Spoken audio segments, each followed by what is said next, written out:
I grew up in a small town in the Upper Peninsula of Michigan. It's a very rural area with lots of woods and forests. I never really had any weird experiences until one day when I was 17 years old. My friends and I were driving around, looking for some places to go swimming. We ended up at this abandoned cement factory that was sitting right at the edge of town. The whole thing is surrounded by trees and bushes, so it kind of feels like you're out in the middle of nowhere, even though it's only about 10 minutes outside of town. Anyway, afterwards, I ended up working my shift, which took me really late at night. This is where my story begins. It was a dark night, and I had just driven home from work. As I drove down the long, winding road that leads to my house, I noticed something in my rearview mirror. It looked like an animal of some kind, but it was hard to tell exactly. I mean, there were no streetlights back there. And suddenly, this creature jumped out at me from the trees on either side of the narrow dirt lane. It swiped at my car with its sharp claws, nearly knocking my vehicle off balance with its weight, before disappearing into the woods once more. All I could see for a moment was its glowing eyes, before they blinked out too quickly for me to focus on them any longer. I sped up, and it was now running behind my car, growling the whole time. Once I reached the turnoff that would lead me past the security gate into my house, I floored it. The creature scampered off into the woods, and I stopped seeing it. I couldn't get over how my whole body shook when I saw it lunge at me before jumping back. My heart was pounding so hard that I could feel my pulse in my neck. It was so dark that it was all I could do to keep the last glimpse of its glowing eyes imprinted on my memory. I feel like I would never forget those eyes, and the feeling of terror they provoked. I knew about the Dogman before I ever saw it. I had always been part of my family's history, passed down in story from generation to generation.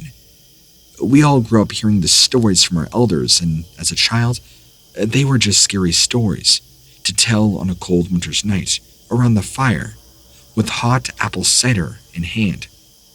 As you get older, though, you come to understand that some of what they're telling, take it for what it is, a cautionary tale. I don't care if you believe me when I say that I saw the Dogman. It made my whole body shake. All I could see were its eyes, which were like a dull glow in the dark, before it disappeared into the woods again. It was hard to make out anything else, but the creature, again, it was very dark. But I know what I saw and felt. When it lunged at me and jumped back, I had never been more scared in my entire life.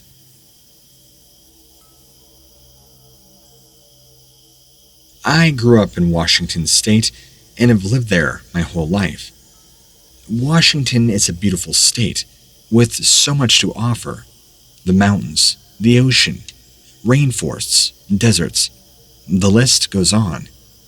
I've been lucky enough to explore this amazing place for most of my life, and now that I'm all grown up and ready to start making some decisions about where I want to live permanently, it's a good time to reflect back on what has made me fall in love with Washington.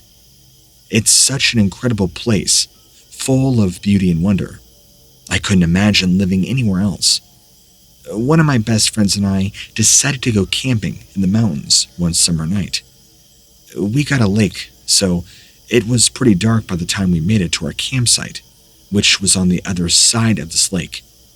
As soon as we set up camp and began cooking dinner, we heard what sounded like a howling, but coming from across the river. We didn't think much of it until we saw what looked like a huge dog loping around the trees out there, and it was coming towards us. I swear, friend, that this thing had glowing eyes, 2 big orange circles, looking right at me. It then quickly disappeared, and we didn't see it for a while after that. But shortly later, we heard some more noises in the distance. Again, It sounded like a large animal running through the woods. After a few moments, we all began hearing twigs snapping and what sounded like something coming close to our campsite. We all became really scared, trying to have a sense of humor about it. But then we saw something standing next to our tent. It was around 6 foot tall on 4 legs, with a shaggy, wolf-like head and fur. The creature ran off into the forest before my friend or I could get a better look at it. It was the scariest thing I've ever experienced. Not only did I feel we were going to die, but I couldn't sleep for a long time after. My mind was racing with thoughts of what could have been out there, watching us, waiting. I mean, I've heard of Bigfoot, but this was a creature I never even imagined even existed before. I'm not much of a believer in Bigfoot, but after this sighting, maybe they do exist out there. Maybe other animals like it exist too. The creature really reminded me of a werewolf, even though werewolves don't exist. Even though the word werewolf doesn't really describe what we saw that night, they actually look more like werewolves. I know, a lot of Native American tribes have legends about something they call the Dogman, so maybe it's connected to that. Or maybe they are just animals out there like him, and we don't really know much about them. I've tried doing some research before shooting you this email, but I've only been successful with finding little details. A lot of the stories out there are pretty old, and only include a few details, or they're accompanied by blurry photographs. I'm really interested in finding out more about this creature or Dogman, so I can feel better after my encounter with whatever it was that night. What do you know about them? Anything might help. Your best guess would be a good place to start. Thanks for your time, friend.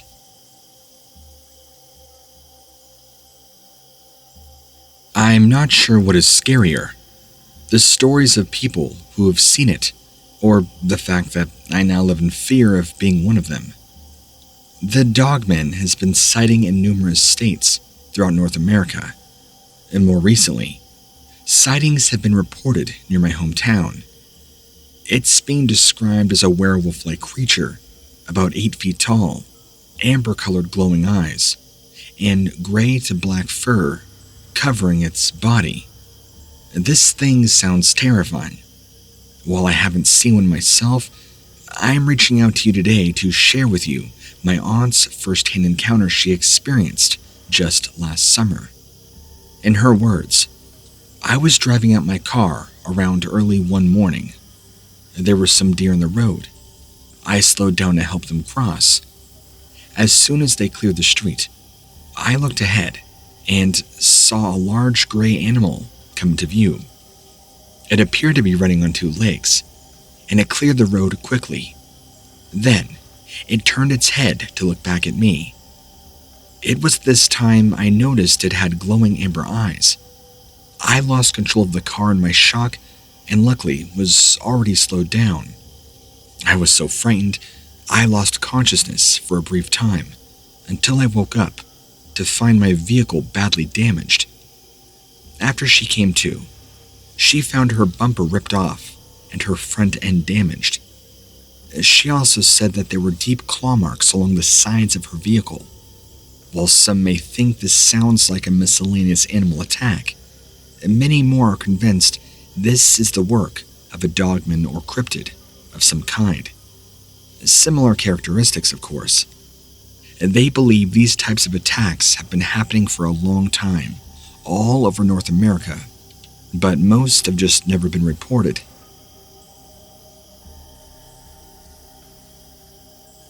It would be nice to hear from others who may have either had similar encounters or know more about the habits of Dogmen. Obviously, this left my aunt completely terrified and shaken up. I'm not sure why this creature can't seem to figure out what it wants to do. My aunt says she was unconscious for a brief time after she saw this creature.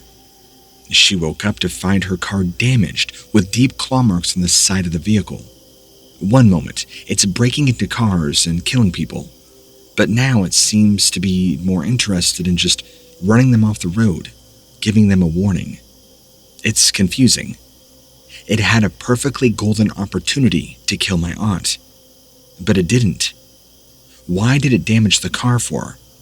I mean, due to the severity of the damage, it's only natural to assume it was caused by this creature. Anyway, you're the expert here.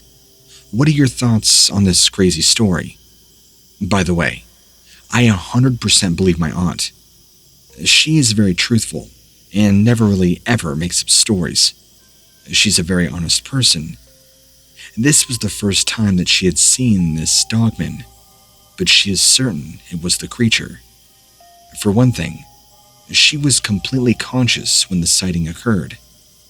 Also, several other people have reported seeing this Dogman over the past few years. It's been seen in a number of locations all across the country, and most recently, reports are coming out of Michigan. Based on my research, I've found that many people who report encounters with this creature often give very accurate descriptions of it. They also tend to describe how it specifically targets humans. I'm not sure if you're aware, but there have been numerous attacks where the perpetrator has claimed to be the Dogman. This is especially true when dogs are involved, as it seems like the Dogman takes great pleasure in chasing them down before ripping them apart. These creatures are far more volatile than bears. Anyway, get back to me. Let me know what you think of her story. Thank you for taking your time.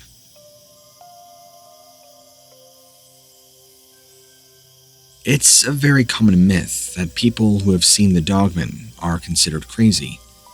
However, it's not always easy to tell what's real and what isn't anymore.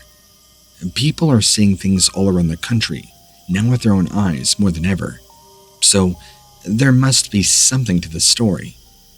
It might sound unbelievable at first, but you can't deny these stories when they're coming from such reliable sources. There were even sightings recorded by a police officer back in 2010 and in 2013. An American Indian tribe had multiple reports of being chased by this large wolf-like creature. What do you think? My grandmother was also an American Indian who belonged to the same tribe. For reasons I'm not going to name the tribe. She and many of the fellow tribesmen saw the same strange wolf-like creature during their hunting trips at nighttime. Their claim was that this animal was roughly 9 feet tall, walked around on 4 legs, and had a face like a fierce wolf with glowing red eyes. It seemed to be stalking them, and they ran as fast as they could to get back to their camp. The next day, when they looked for tracks, they found nothing, but it still gave them goosebumps every time they told their stories. Another story from my grandmother back in the day tells of a disturbing find. 2 young boys who had seen something big and upright in the woods at night. They stumbled out into their front lawn, told their parents about it. The next day, they took their dad back to the place where they saw it, and he discovered an 18-inch long paw print. Something was out there watching them, but what? Then, there was a younger couple, a boyfriend-girlfriend, who reported seeing something like a werewolf coming out of the forest towards them, and it began to growl. They ran inside, but this thing had pressed its face up against their window, watching them for a while. They described it as really scary and grotesque looking. I talked to a few people who live in or around the Manistee area, and they said they've seen things like this before.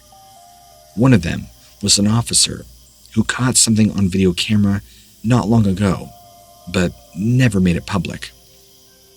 There is another man from North Carolina whose father was also a policeman there. He informed me that his father had a close encounter at nighttime with this strange wolf creature back in 1979, and even now, after so many years have passed, he still gets nervous when it comes to talking about what happened. He said that his father was driving home late one night when he saw a tall figure standing on two legs besides the road ahead of him. He pulled over, being curious, but suddenly, this creature dropped down on all fours, running into the woods. He said its fur covered its entire body, which was brown-reddish, a very wolfish face, glowing eyes, and stood roughly 9 to 10 feet tall, a behemoth of a creature. I think there is definitely something going on here. What are your thoughts?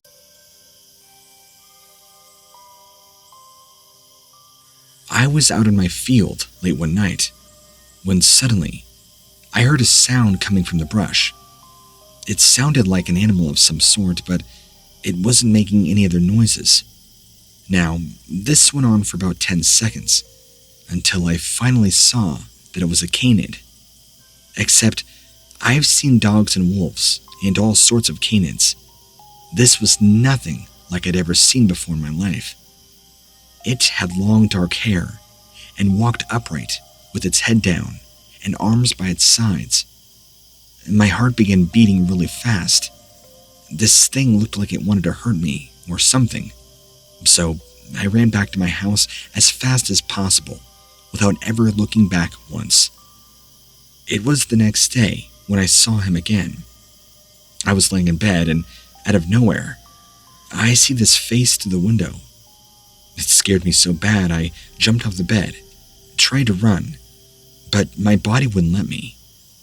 An expression came over its face that seemed to say something like, "Don't," or "Don't scream." But those are just guesses, because I couldn't hear anything. It then backed away and disappeared into the trees that are right by my window. I have never been so terrified in my life. The animal I encountered that night was not like any canid I have ever seen before, and I've been around wild dogs, coyotes, wolves, you name it. There's no telling what kind of monster this is or what it's truly capable of. I found out that he was spotted not too far from my house, and I've been hearing about the goings-on around here for a while now. There's no telling how many of these things are running loose, or, again, what they're truly capable of. There's one thing I know for sure, though. It won't make my mind any easier to know I'm alive to see another day. As far as I'm concerned, it's another day, another possibility to see one of these things.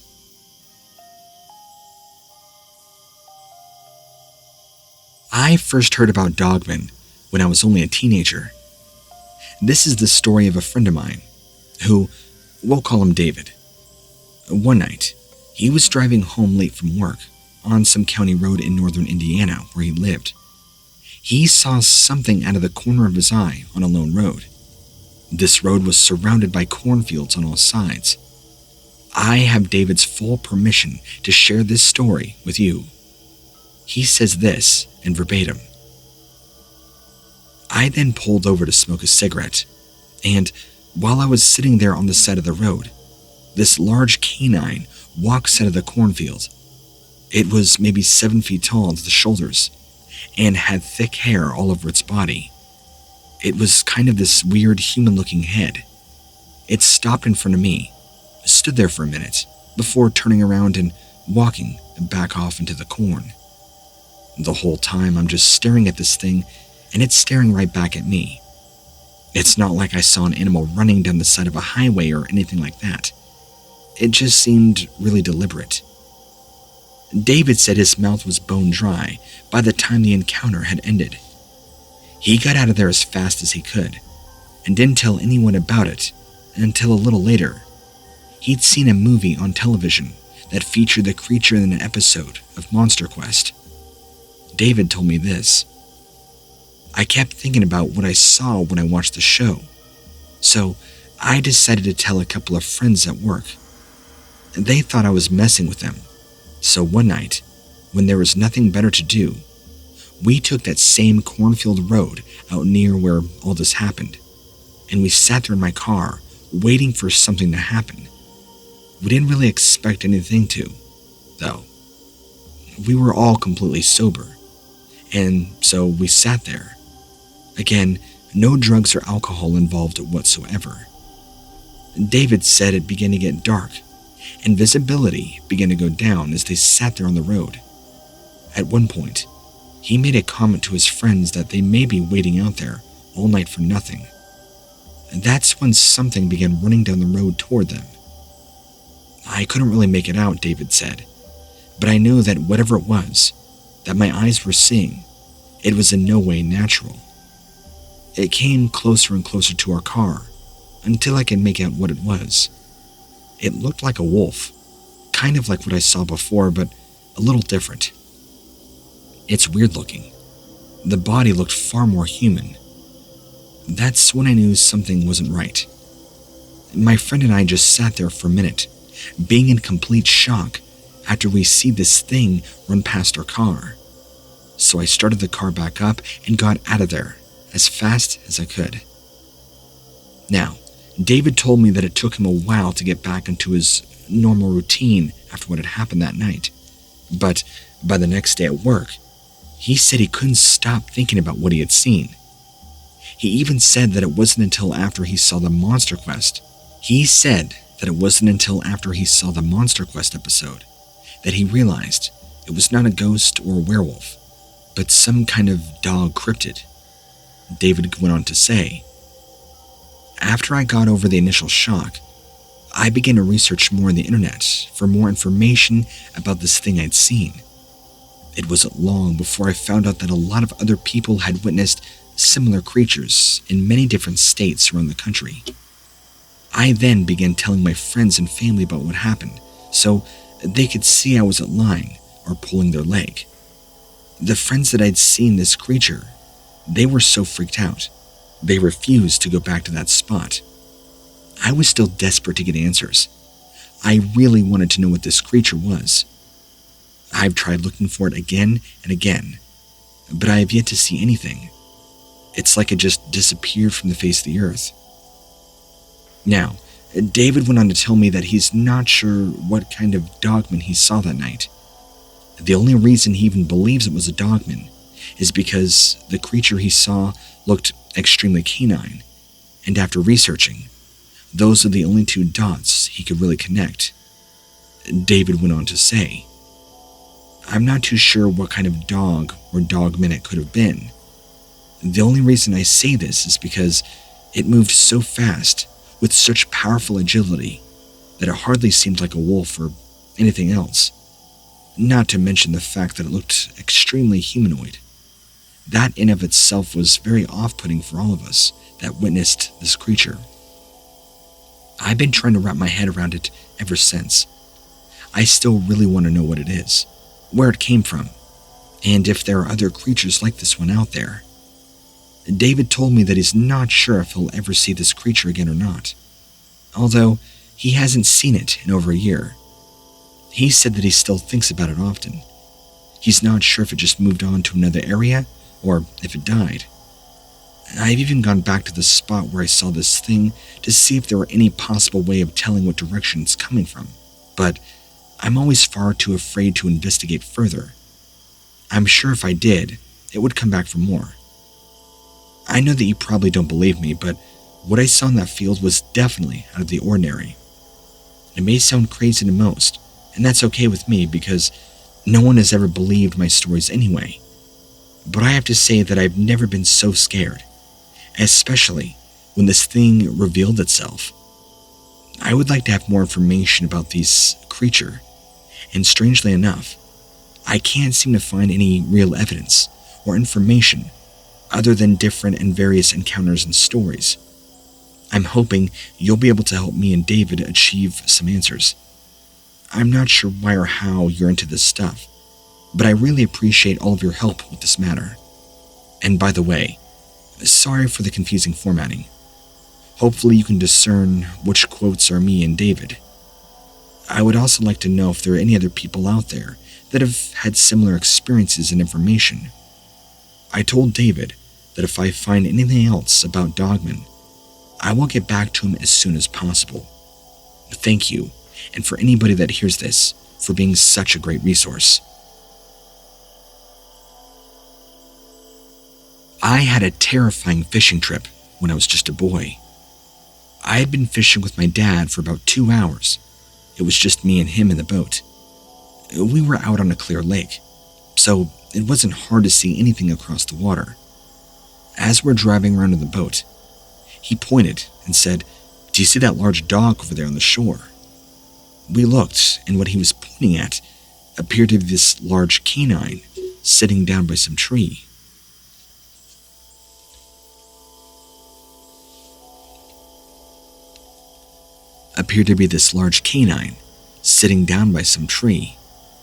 You could tell it was too short to be a human because of the way it sat.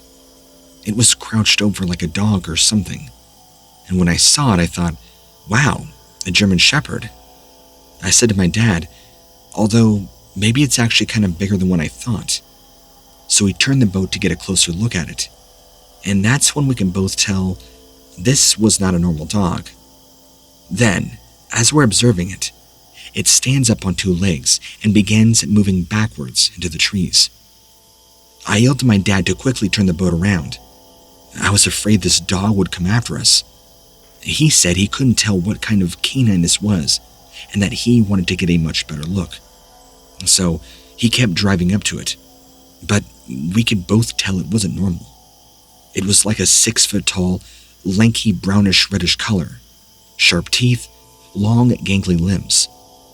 My dad got as close as maybe about 100 feet before he turned back around when he saw it stand up on 2 legs and slowly move backwards into the trees. As we pulled away from the shoreline, all of a sudden, this creature came out of the trees and dove into the water after us. We were completely panicked. This thing was so large and fast. I turned my attention back to the shoreline, and I saw this brownish-reddish creature with very long gangly limbs come out of the trees, diving in the water.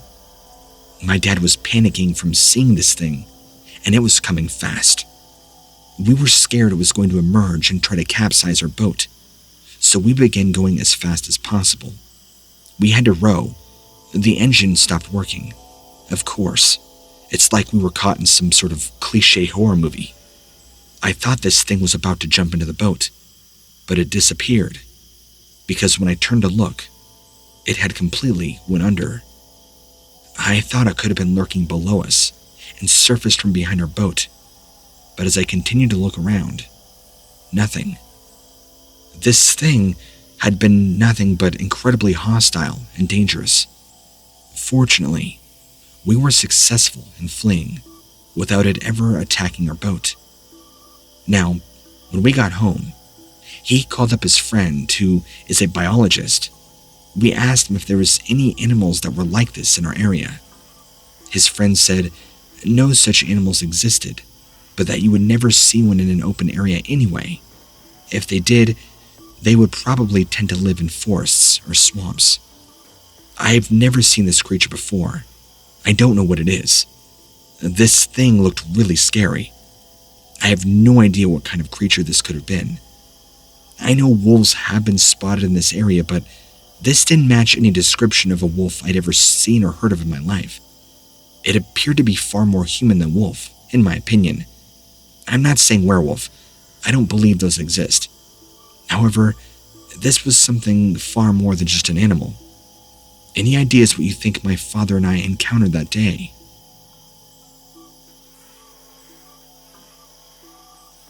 This happened sometime in October of 2007.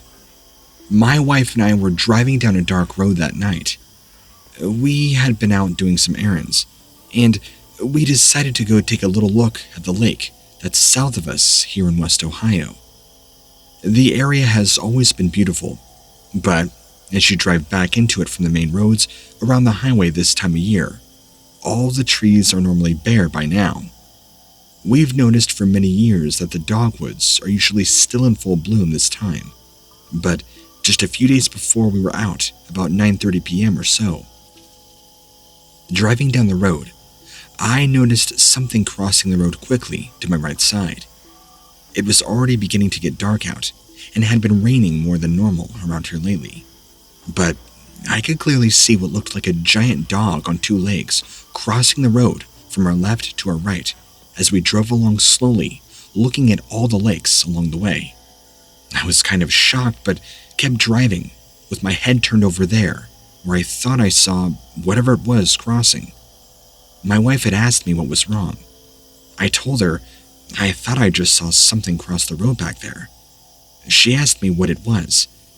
I don't want to sound crazy or anything, but all of a sudden, we both heard this deep growling coming from the woods that was directly off to our left side and in front of us, where she had been and seen whatever crossed the road just now. My wife looked over at me with shock on her face and asked me, "Did you hear that?" As we continued driving slowly along, whatever was making the noises ran out into the middle of the road, right in front of us, and when it got close enough for us to see clearly, we realized it wasn't human. It stopped dead still in front of my car, as if it was waiting on us to do something. Then, it just turned around and ran back into the woods, about 100 or so yards. I remember thinking that my brakes weren't even on, but we had not moved. It was like in a movie or something, because you know how they're always dragging their feet in those movies. Well, this thing was standing still, at least for a few seconds, while we were driving slowly right along next to it. Knowing that most encounters with these things are not very pleasant, I decided to pull over and make sure nothing else followed our first guest out of the woods and into the road. After driving down a little further, I pull off onto a gravel road and parked up against some trees. We waited there for maybe 30 minutes before venturing out any further. I know, it sounds absolutely insane to the sane human being. Why would anybody hang around after seeing something like that? To be real, I can't tell you why. Fear will make you do crazy things. Fear rewires your brain to almost a primitive level. I just knew that whatever it was, what we saw, it couldn't allow it to follow us home. My wife was pregnant with our third child, and I felt if it came to a fight, me, myself, whatever, could handle walking back through the woods after whatever it was. It was my family that worried me. What would this thing do to them? We both know that we had no choice but to try and get home as safely as possible. So we did. After waiting for what seemed like forever, the only sounds we heard were those of crickets, which seemed to now be coming back after being completely silent for a while. Frogs were now croaking, and a few birds flying past in the distance from time to time. With nothing bad happening during our waiting period, I decided to make my way back up to the road where the car was parked. As I scrambled up to the gravel road where I stopped the car initially and parked, my wife stayed put and watched me go. Once on the top of the small hill in front of our location, I was able to successfully see down into the woods a bit further than before.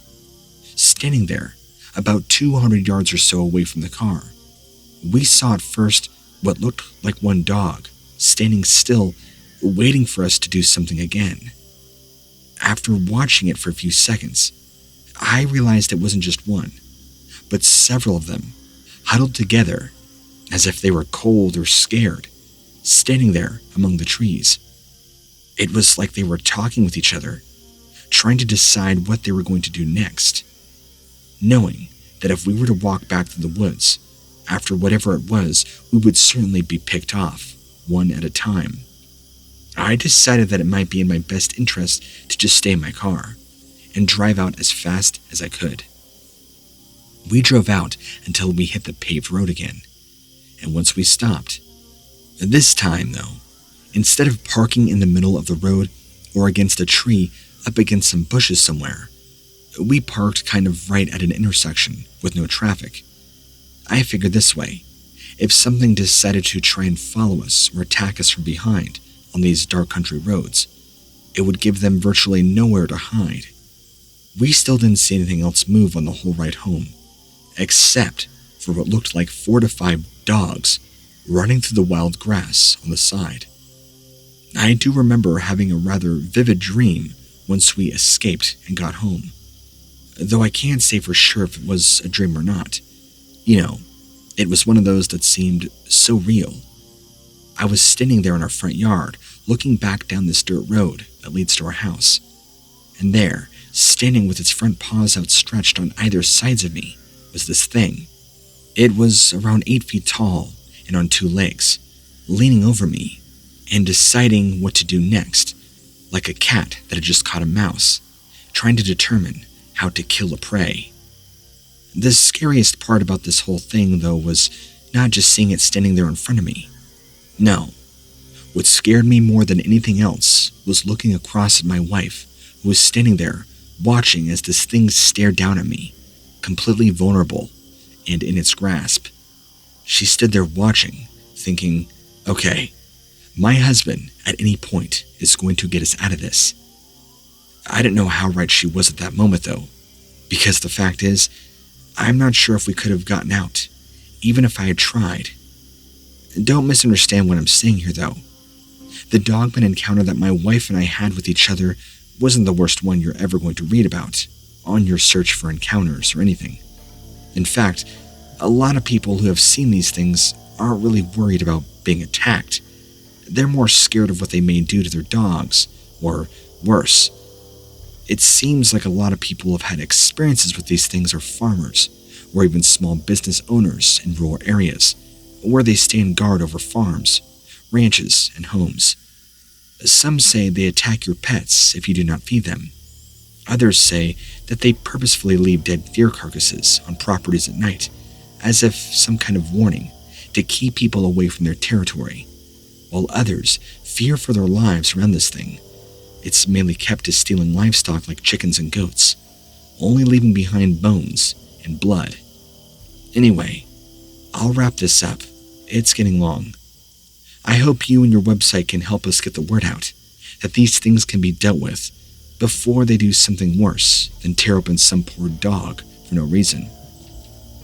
I've been trying to find someone who could help maybe get me in touch with the right people, make sure this thing isn't still out there, doing whatever it wants to. I'm not talking about an interview or anything like that, but just a way to make sure it won't come back. You know what I mean? Just so you know. We did go back once about 3 months after our first encounter. Found nothing. No tracks or broken branches anywhere. Where we saw this creature before, there was no trace of it. Even if we found something, still, it perplexed us. It took us weeks after our encounter just to talk about what had happened, and my wife still likes to joke with me, sometimes saying, hey, you never know. We might get another Dogman visit sometime in the future. What she doesn't understand is that this isn't a joking matter at all for me. That's why I'm hoping somebody can help us out here. Somebody, at least to try and make it more dealable. That's why I'm hoping somebody can do something. More than a year later, it still creeps into my mind at the most random times. I hope you can understand, even if this does come off as incoherent rambling.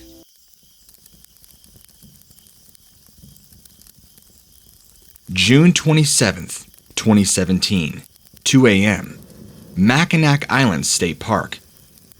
I used to be what one would use a term workaholic, with little if any free time to myself and my hobbies. I worked in the tech department of a big corporation based on operating out of Ann Arbor. This is where I'd be dedicating myself non-stop to back-breaking hours of sorting through code, beta testing, and other menial tasks for which I'm overqualified, but do nonetheless. I had finally reached a breaking point when I was rushed to a hospital after suddenly collapsing at work. This led me to be given some time off. Deciding that spending some time, or little time I had outdoors, would be the most productive way to counteract the effects of working long hours. I called up my brother and arranged for us to spend some time exploring Mackinac Island State Park. My brother was always the outdoorsy type, back when we were growing up. He'd always lavished in an opportunity to explore and enjoy all the perks that nature had to offer. On one of his fine adventures in the great outdoors, he was introduced to this island by some friends of his. I couldn't hear the end of how great it was since. So, feeling that a retreat far away from the hustle and bustle of the big city would be grand for my recovery. I called my brother and asked him to introduce me to scenic wonders that the great outdoors had to offer. As expected, he was elated to hear that we finally had a chance to bond over the features that nature had to offer, and he could finally prove to me that camping and the outdoors were not a boys-only activity. He promised to fetch me on the weekend, so we could then spend an entire week exploring every nook and cranny of this island. He made the drive to my house, arriving at around 2 p.m. to pick me up for the 251-mile journey to Mackinac Island from Ann Harbor. After a couple of pit stops along the drive that afforded us some much-needed bond time, and some really delicious homemade pies at a variety of diners along the way, we finally made it to the island, right around midnight the same day. After entering the island via the bridge, we then had to abandon our vehicle as there was a ban on the use of cars on this island. This rule stemmed from a law that was passed down back in 1898. It was explained to us by one of the hotel receptionists where we stayed at for the night. We were exhausted from our long journey, but still anxious to explore all the natural wonders that the island had to offer. Especially, any of its natural wonders rarely ever touched by man. However, these were far and few in between, as I would discover the following day, when to my dismay, the island turned out to be more of a resort than a holistic nature getaway. A disappointment I didn't spare saying to my brother, but something I should have seen in advance. To this, he proposed a solution of checking out an unexplored patch of wilderness on the island. He promised that although camping wasn't permitted on the island, he had been introduced to a spot where visitors can secretly have a true outdoor experience. He was shown the spot by a past guide as one of his previous stays here at the inn. He was also intent on proving that outdoor activities were a not male-only club, and seeing how a retreat into nature could do me well. I was intent on humoring him. We settled upon a rustic woodland area near the coast. It must have been more than 2 miles long, with some really large rock formations that helped ensure we did not get lost in all the foliage. We had been on the island for an entire day and a half at that point, and it was dawn on a Tuesday when my brother got us a spot to start a campfire in amongst all the trees. There was evidence we weren't the first to take this course of action, of course, with the cinders of what appeared to be a previous campfire in this area. Some that looked as though they were made and abandoned only a few days before we arrived. My brother got to making a campfire himself, and he managed to carry in some snacks with him, so he could make s'mores. Everything was going well, and I really did start to feel as though my spirit and physical health were getting a well-deserved boost. Not to mention that I rarely got to spend time with my brother, due to my work commitments, so this time that we were having together was really nice.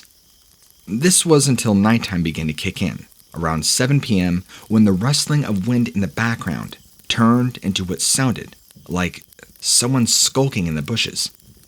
At first, we thought that it might be someone from the island who had wandered into the forest, or maybe an employee of the island's hotels or stores. But after my brother called out in the direction of the noise, and no response, we assumed it was an animal.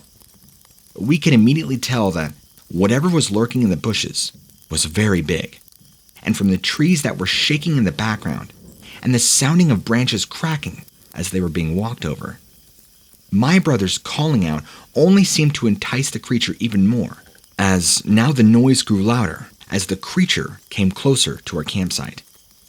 We could start to make out its features from its silhouette in the dark. What my brother saw and I coming towards us made us so scared we could do nothing but react and stare in absolute fear.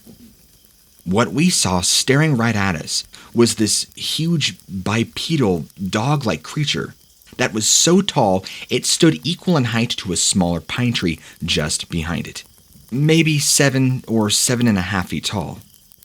It stood on 2 legs, from what we saw, and remained standing the entire time. Its body, especially its torso, looked similar to that of a man, with a face that resembled a wolf. It had a short snout, and its mouth grimaced at us in a horrifying snarl as we watched it drool. It stopped short of coming completely out of the dark and into the light shining off the fire as we looked in absolute terror.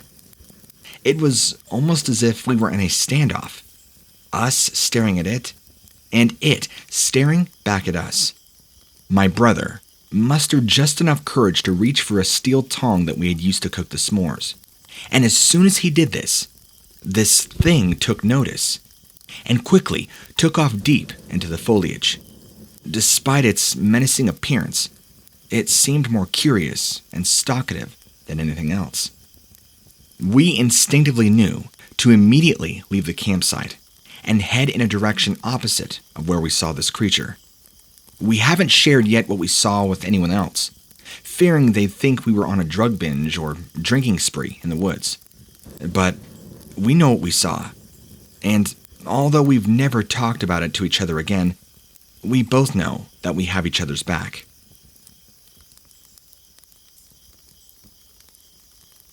It's been a few Novembers since this happened, but it's still terrifying all the same. Even typing it out, it still brings back really bad memories, but I feel it's an important story to share, and really disproves the notion, growing up, that monsters don't exist, because simply, what my friend and I saw that night is something straight out of a Stephen King novel. You have to understand that right before this happened, a very close family friend who I've been friends with for a very long time, and still am, her boyfriend of 6 years cheated on her, and then dumped her. Not only being emotionally distraught, but she was really needing company, and did not want to be alone. Since I was free for the weekend and didn't have any plans, I offered to come stay at her place for the weekend. It would keep her mind occupied and keep her spirits good. I showed up and we had a little bit of a girls' night, watching movies, eating popcorn, just doing anything we could to keep her mind off her ex-boyfriend. Because of her not having the greatest finances in the world, she ended up with this little podunk place, kind of on the outskirts of town. A lot of woods around, but still very pretty on the outside. It wasn't like it was run down or anything, just very small. But it was just her living there, where her ex could and would occasionally visit her when they were together. So, what else more could you need? At about 11 or maybe midnight, my phone was down to about 9 or 10% battery, and I realized, oh crap, I left my charger and clothes in the car. So, I headed out to my car to retrieve all my stuff, since I was staying the weekend. And that's right when I saw what looked to be, or appeared to be, a werewolf. I stepped out on her front porch, clicked the unlock button, and as soon as I was doing this in unison, the front porch light and my car lit up together at the same time, illuminating the entirety of the area, which, right before, as I clicked the button, before opening the door, was pitch black.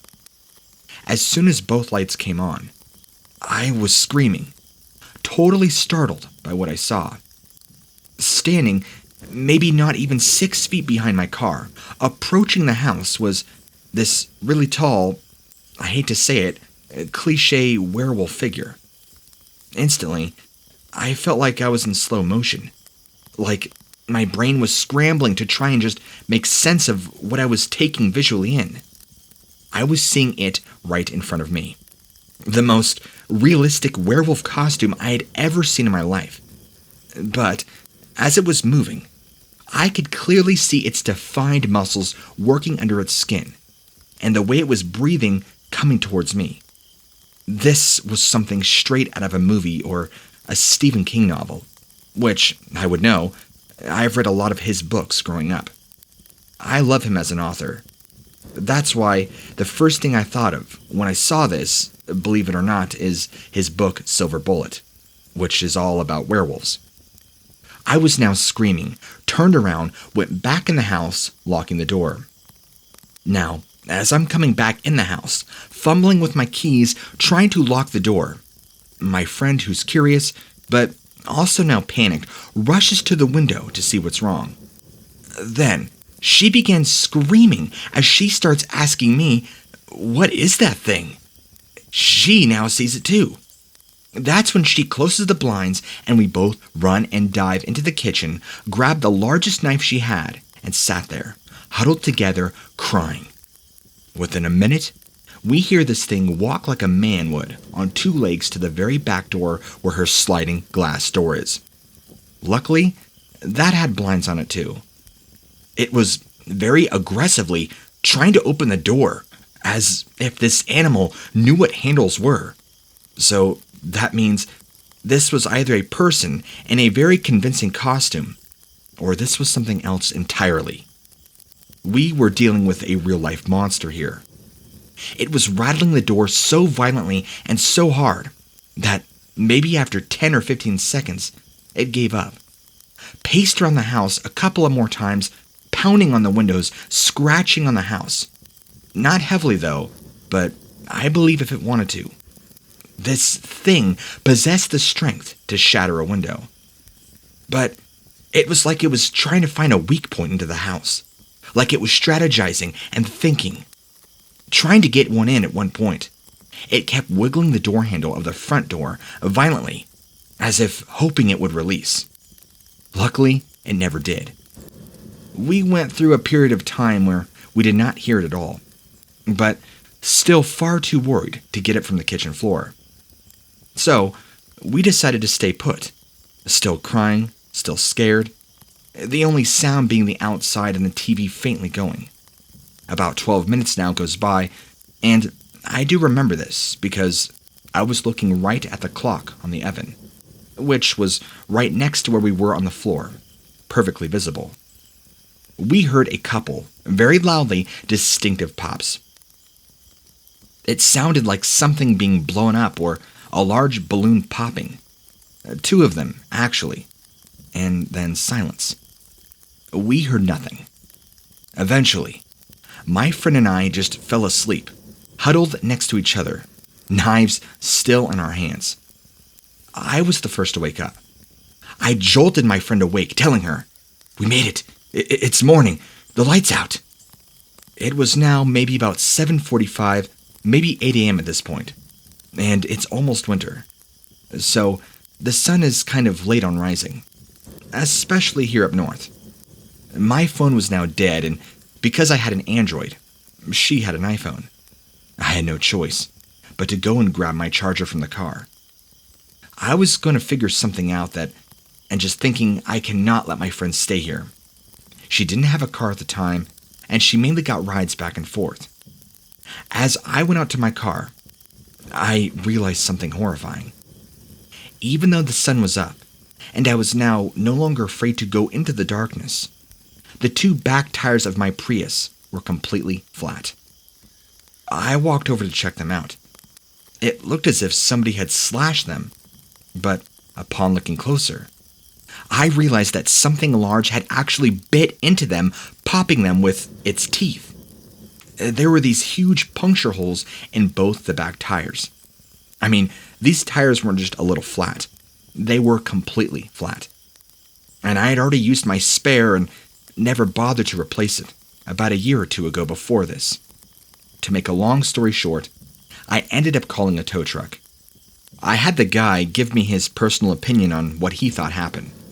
He told me, "Sweetheart, you either have a very aggressive bear that bit these tires, or you ran over some spikes. But something happened here."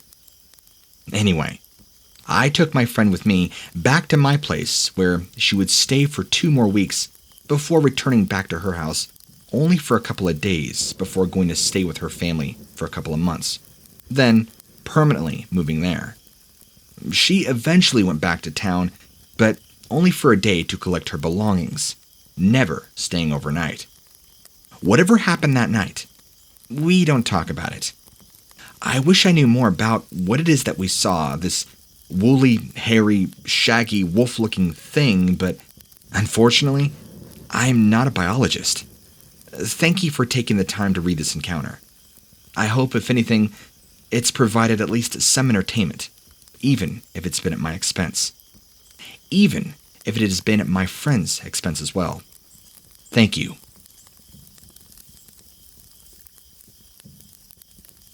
March 6th, 2010, 7 p.m. Corvallis, Oregon. I hail from a family of renowned hunters. My siblings and I grew up listening to my father's tales of exotic hunts in Africa. The time our great-grandfather fought off a large grizzly bear with nothing but a hunting knife. So, it's no surprise that I developed a knack for the hunt at a very early age. And I know that a female interested in hunting might seem unusual to some people. In Oregon, it's a lot more common than you might think. Whenever I did go hunting, it'd always be in the company of either my older brother or father, who learned the tricks of the trade from his father, who, in turn, learned what he knew about hunting from his father before him, and so on. It wasn't that I couldn't exactly hunt on my own, or that I needed help to do the heavy lifting. But, having been on what must have been hundreds of outings by now into the great outdoors, you soon come to learn that animals aren't the only thing to be on the lookout for in the wild. And having company is a good way to be safe of any dangers that may lurk in the woods. I was always going on about hunting in the outdoors to several of my friends. One of them, who was studying forestry at the Oregon State University. They told me specifically about a hunting and forestry trail in this here area, and she told me it was well worth checking out. It was in the Corvallis area, and it belonged to a sustainable logging company. The company was even nice enough to offer free permits to anybody who wanted to hunt and hike on their land.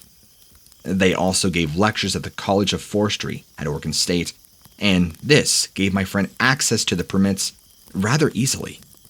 But, most importantly, access on the weekends, which was the quietest time to explore their property, without having to worry about other hunters and hikers getting in your way.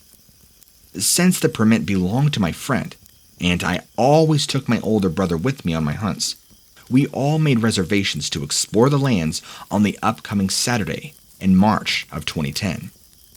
When the day finally came, I could barely contain my excitement, which was only heightened by the fact that we weren't technically permitted to hunt in March. However, if we got caught, my friend claimed to know the perfect spot to catch deer that was far away from any logging activities and free from the prying eyes of any law enforcement. Not knowing her to be someone who'd make something up like that, we took her on her word very seriously and arrived at Starker Forest early in the morning. The sheer size of the land and forest within was truly astonishing. Some areas were dense evergreen forests, while others were reserved for logging. Still, other areas were open spaces with thick stumps in the spots where once mighty trees stood. The majority of the forest was quiet, and the only people we encountered were loggers on the job, and park rangers sometimes doing their rounds.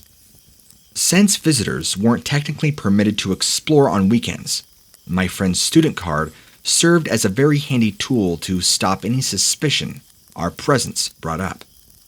Also, our bags were big enough to conceal the one Montana X3 rifle that we had successfully managed to hide for hunting deer.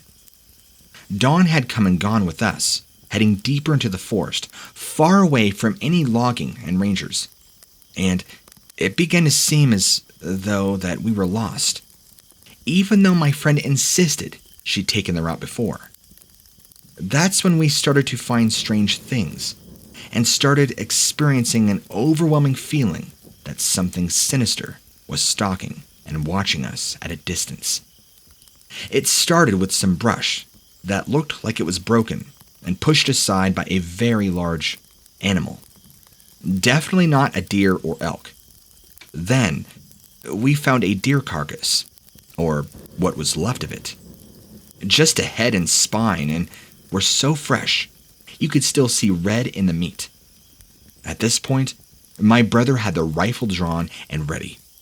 And just then, our feelings of unease slowly turned into terror as the sound of footsteps became louder and louder and louder. From the sounds of whatever was making them was now only 20 feet away from us, and closing the distance very fast. My brother promptly responded by firing in the direction of the noise, which caused whatever this was to scream out violently and became more erratic with its steps, but not slow down. Now it began to run in our direction, bipedally, and we can now see this creature that was behind all of this commotion. A huge gaunt figure emerging from the bushes, running straight toward us. Had I not been in the woods with 2 other people, I would have thought that I was seeing things. Slowly, the creature came into my line of sight. I was shocked to see that a giant wolf was running on its hind legs, just like a human was. Its head was that of a typical wolf, but its body was more like that of a distorted person, similar to what you see in werewolf movies. It howled in agony, nearly tumbling down as it charged toward us, with its howl almost sounding like the muffled, horrified, distorted screams of a man. While my friend and I paused in fear, my brother quickly reacted, firing off another round from his rifle. This caused this animal, creature, thing, whatever you want to call it, to veer off course and run for cover into the trees in the thicket opposite of us. Although he missed this time, it did seem to scare it away. I was scared and not really sure what to do, but managed to check the time, seeing that it was 7 p.m. We instantly all agreed that it would be wise if we now left the area immediately, before this thing decided to come back and try its luck a second time. Or worse, bring friends. We were intercepted by 2 rangers as we made a run for what we hoped was the exit. And although hunting season is a punishable offense, at least in the off-season, after seeing how shaken up we were just escorted to the property gate, with only a warning. "Must be karma, you all running into a predator out here," the one ranger remarked. "What was it?" We all looked at each other for a split second, and I said this: "Just a bear. We came across a bear." I knew that none of us would want to open that can of worms by telling them what we really saw out there. Thank you for hearing my encounter.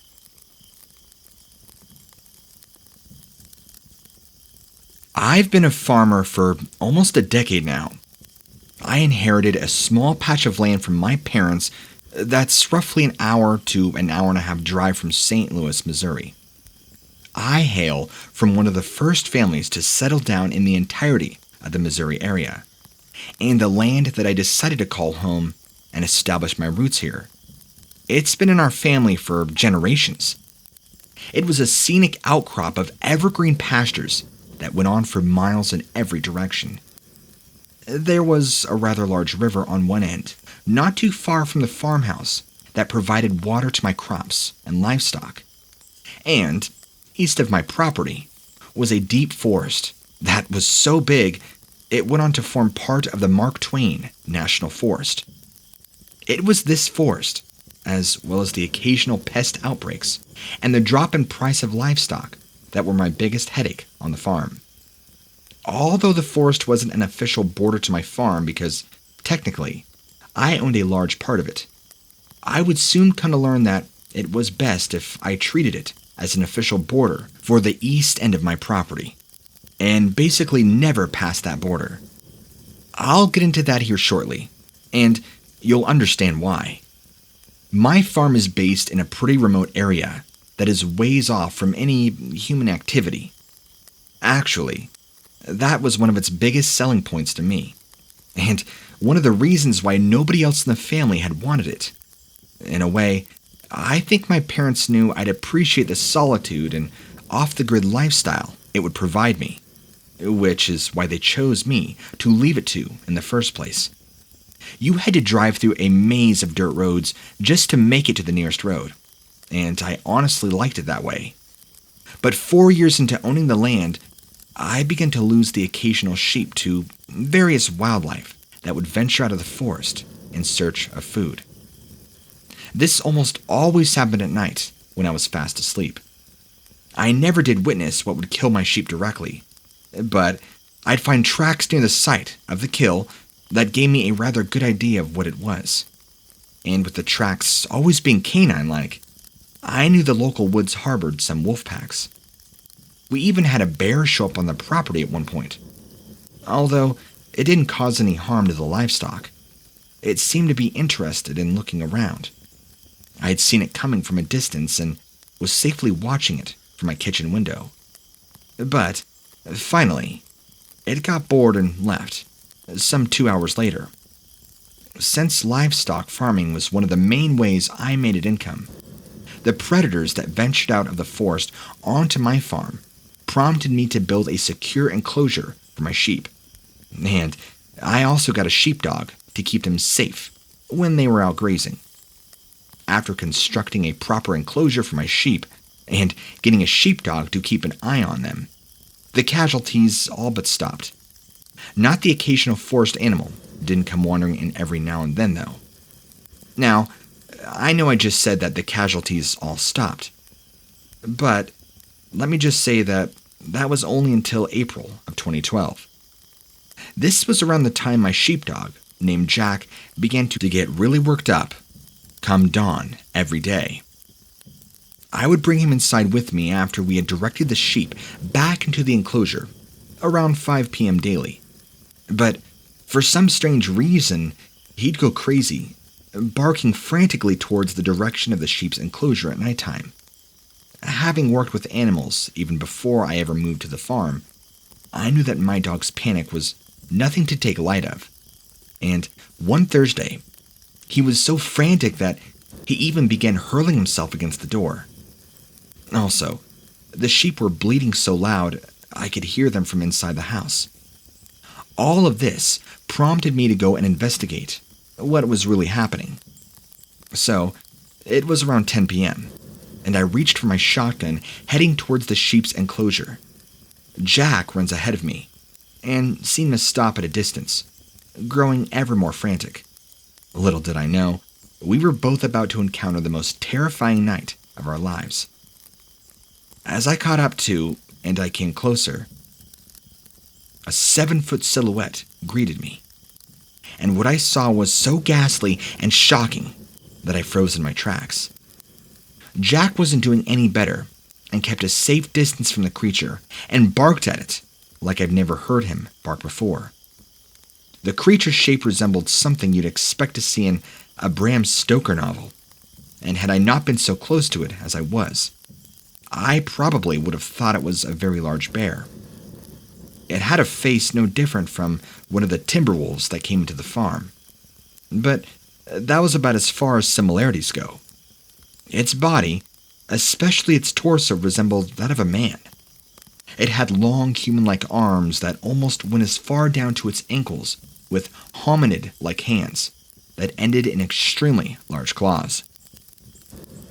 Its face stared at us in grimace, and I couldn't tell if it was about to lunge at us or if it was making sure we did not come any closer. Just for the record, I had no intention of doing that. Its lower body, though, was more wolf-like, but what stood out the most is its bipedal gait. And the way it stood, it never deviated, not even once during our encounter, which made me realize that it must always use 2 legs and not 4. I couldn't look away from it as it faced off with my dog, who was going absolutely berserk. The creature responded by making a blood-curdling sound that sounded more like a man moaning or crying or screaming. It's hard to say which. More human than any sound that a canine would ever produce. It stood there in a territorial standoff with my dog, neither one moving an inch, until eventually, Jack mustered up enough courage to advance toward it, calling its bluff and sending the creature bolting towards the woods. I couldn't believe he did that. Soon after, this creature ran off. I grabbed my phone and I called 911. Jack and I stood frozen in place and didn't even think to withdraw ourselves back to the house. We literally couldn't think. I waited for the cops from the nearest town to arrive. The pain of living rural. They came about an hour after the incident, so around 11 p.m. And they confirmed the encounter did happen, but they could not confirm what species of animal did it. They were able to confirm because they found a dead animal just outside the enclosure, and around it was a strange set of tracks. The tracks headed off into the woods exactly where we watched it run. I heard one officer whispering to another that these tracks looked strange since they were too big to be a wolf, and I also heard him say that it appeared that this creature walked off on 2 legs instead of 4. I didn't sleep that night, and I haven't slept well since. Every time my dog barks in the early dawn hours, I think of this horrific encounter. It's definitely a trigger that brings me right back to that day. Unfortunately, it happens way more than I'd like it to, and I'm hoping that one day I'll get past it all. But for now, I'm just doing the best I can. Thanks for listening.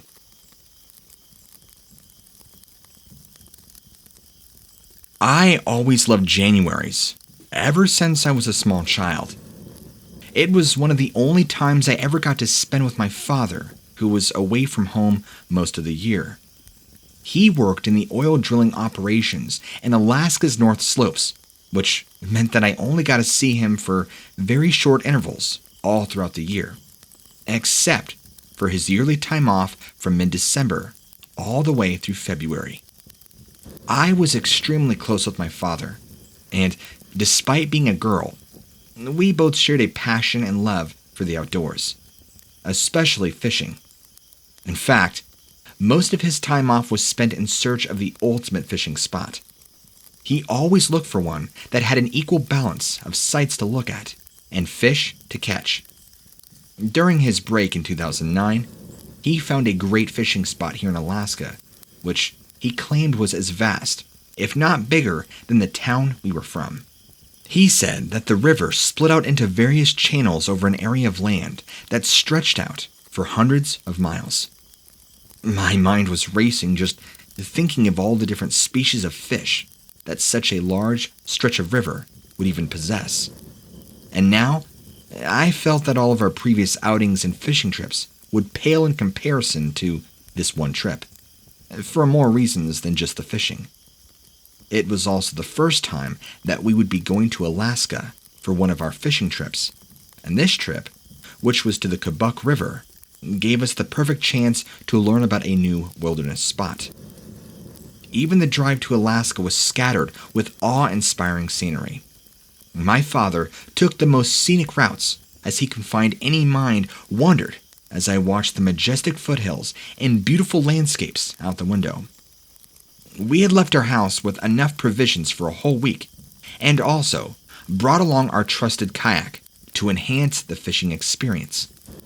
Plus, it's always good to be familiar with their boat in order to have the best experience.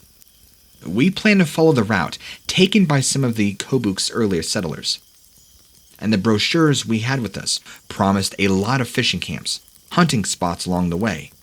There was even the chance of finding an object of archaeological importance as we passed through the lesser used paths. The area was very difficult to reach at first, and I'm sure my father must have wished that we had come from a larger fishing party than just me. I was still young and really too small to be of any real assistance. We were saved when, along the way, we made it to the village of Ambler, where my father was able to leave behind our small kayak and rent a good-sized raft that we would use from that point onwards from our journey. A guide had warned us to be wary of the rapids and even gave us a map so we could know where we were approaching them. He also gave us a very stern warning to look out for bears for entering our campsite at night. Even though they were the target of hunts and usually avoided humans, you could never be sure. I also got the feeling he wanted to warn us to be on the lookout for something else, but held himself back at the very last minute. Little did I know then that he would soon get a good idea of what he was thinking of. We saw many sights along the way and came across several other hunting parties on the shore, setting up their camps, of course. Light aircraft could be seen flying overhead, bringing people into the rivers, and we saw other rafting groups with people fishing. We arrived at Ambler on Friday and had spent a whole 3 days afloat along the many sub-rivers and tributaries of the Kobuk River, when we spotted on the shoreline an area of open land with no hunting parties or any fishing companies on it. It was now midday, right around 3 p.m. It looked to be the perfect place to start a small fire and cook ourselves some lunch. The journey to this spot had been a tumultuous one, with currents that had taken us a good distance from the shore. But just as my father rowed the raft towards the shore to land it, a large caribou came running at a great speed from out of the dense forest, just a couple of feet from the shore. It stops, paused at the foot of the river, just in front of us. But as the trees kind of rattled behind it, it quickly plunged itself into the ice-cold waters and started swimming straight towards our raft. We all look at each other, both thinking that we were watching something incredible, and wondering what else was about to happen, or come out of the forest. Now, besides the caribou, we were both curious to see what predator or hunter was chasing it, and making it so scared as it starts to swim towards us. My father whispered that he was worried that it could either be a bear or maybe a hunter just indiscriminately firing in our direction, that he might be off in the trees. But neither showed up to the shore. Instead, to our horror, this massive wolf-like creature that was on 2 legs reared its grotesque face from the thick forest. As it entered the open land, it briefly stopped to search its surroundings, and it quickly spotted the caribou in the water. It made a blood-curdling howl that sounded like no animal I had ever heard before, almost having a human-like quality to it. The caribou's eyes were wide with fear, and we worried about where it might be heading, since it continued to head deeper into the water. The wolf creature then quickly ran towards the shore, only pausing as the water brushed up against its strangely shaped legs, howling as if in frustration that it could not reach this caribou, which was clearly its prey because its long teeth hanging from its mouth, eager to bite into this thing. The wolf creature quickly ran towards the shore, only pausing as the water brushed up against it. We pushed ourselves deeper into the body of the river, hoping to catch a current to take us out of the area. We threw a quick glance over at the caribou, and it seemed to be thinking the same thing.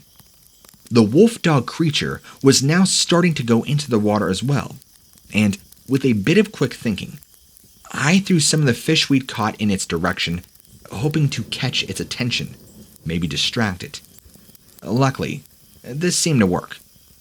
We were finally able to catch a current, and as we drifted away from this wolf-man hybrid creature, it stopped its chase when one of the fish swam near it. We stayed drifting in a raft for hours until we came upon a large hunting party on the shores. We must have looked like a wreck as they happily invited us in amongst them. We were visibly shaken from the whole ordeal and explained what had happened. One member told us we had just been privy to the legendary Dogman of Alaska, a dog-human hybrid that is supposedly said to roam the areas of this river, the areas most men don't dare go. He claimed it was good fortune to see it, but knowing how close we came to being face to face with this creature, with this predatory, calculating look in its eyes, we felt anything but lucky.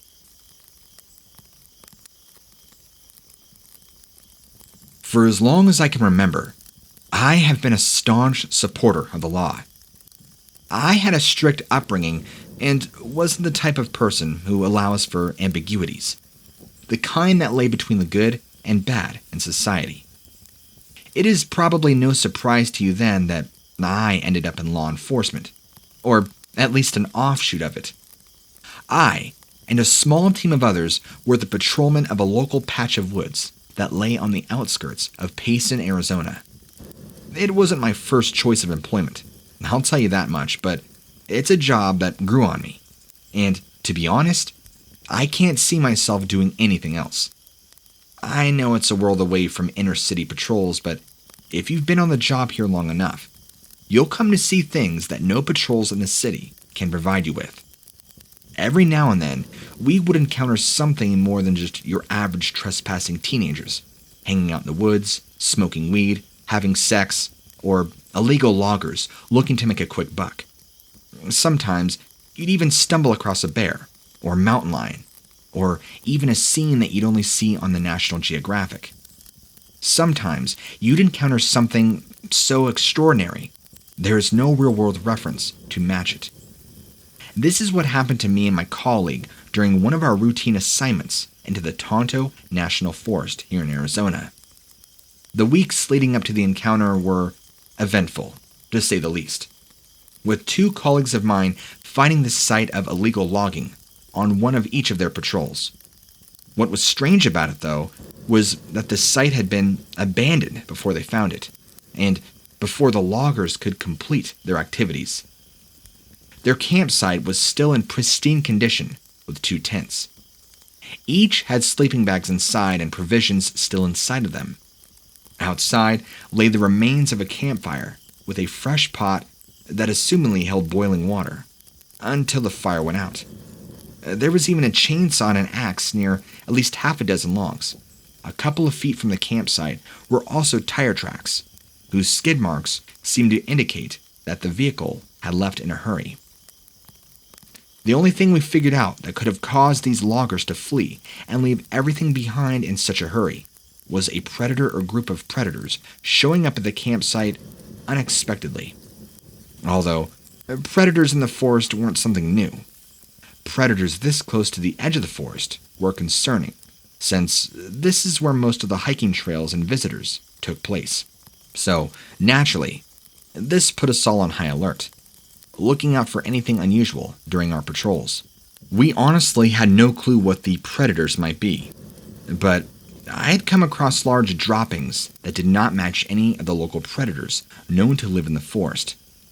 We made sure to pass the loggers' campsite at least once during our patrol rounds to see if they'd try to come back and collect their gear, but we never saw any sign of them. We had 4 teams of 2 people to patrol the park all throughout the year, with 2 teams patrolling that park in a week. But none of my fellow rangers had managed to even catch even a glimpse of these predators. That was until my partner and I went on a patrol. It was April 9th, a day like any other for me and my partner as we did our daily rounds. We had a patrol vehicle that we used in the areas of the forest that we could, but most of our day patrolling was spent on paths inaccessible by vehicles. Besides the occasional litter bug and hiker veering too far off the path, the day was turning out to be just like any other, until we encountered a group of young hikers scared half to death and mumbling on about werewolves or something, over to the east of where they came from. There were 3 of them, and they all reeked of weed. So we promptly sent them off in the direction and exited, and chalked their claims of werewolves down to a wolf sighting, exuberated by their choice of recreation. For the first time in weeks, we had hopes of finally catching the predators that had been terrorizing our park's visitors, especially now that we had just heard this account of wolves. As soon as we could identify the predator's location, we would be able to figure out a way to deal with them. So, we headed east, in the direction the hikers had come. It was around 7 p.m. and the night was coming. This, coupled with the trees, was making it hard to see anything in the forest, but we always had a flashlight on us. That was standard procedure, so we clicked in on it and used it. My partner held the flashlight and shined it ahead of us on the path, so I walked ahead, following its light, when suddenly, in the shadows in front of me, just beyond the reach of the flashlight, I caught a glimpse of a wolf munching something. I guess it was food that the hikers left behind, but in this case, the wolf was 3 times the size of any wolf I had seen. As soon as the light hit the line of sight, it paused and raised itself up, slowly turning towards them. This is where things get weird, as its body was disproportionately positioned for a wolf. Instead, it almost resembled the body of a man. This creature was frantic. You could tell that it didn't think it would be seen, and you could see its eyes that it seemed smart. The closer they got, the more territorial it became, growling as though it thought they were able to take its meal or something. It stared at us with piercing, glowing eyes that shined out from a head full of dark fur, matted fur that definitely showed us this creature had been living out here for a while. While I stood there, frozen and hesitating to go any further, my partner quickly drew her service pistol, firing a shot into the air. The sound was deafening, and you could tell that, whatever this creature was, it was bothered, disorientating it, making it angry. Then, she fired off a second shot that sent it running away, kind of angrily. We searched the area afterwards for signs of more dog creatures, secretly hoping we wouldn't find anything. But, indeed, we found several other prints. So, we're not really sure. Similar, but smaller ones than belonging to the creature that we saw. However, as for the creatures themselves, we found nothing. When it came time for an official report on the incident, that we filled out all the paperwork exactly as we experienced it, except for one critical point. We left out calling it a Dogman for obvious reasons, replacing the words with wolves. We knew that our jobs would have been in jeopardy, and maybe even our sanity questioned. We just felt it best to not shake anything up. Nothing, meaning no creature with this description, was ever seen again by us or the other patrols unless they also saw it, but chose to keep the story to themselves, just like us. However, to date, every now and then, hikers and hunters would venture too deep into the woods, and we'd often hear stories about them rushing out with terror in their eyes, screaming and yelling that they'd seen this creature. Some of them even reported it exactly as it sounded, like a Dogman. My now patrol partner and I never told anybody that we actually believed them. We just went through the motions and followed all of our training, telling them that what they had seen was perfectly normal and natural in the woods, and that in their surprise, their minds made it out to be more than it was. We knew they were in their right to be scared, but we still kept our encounter and our secret to ourselves.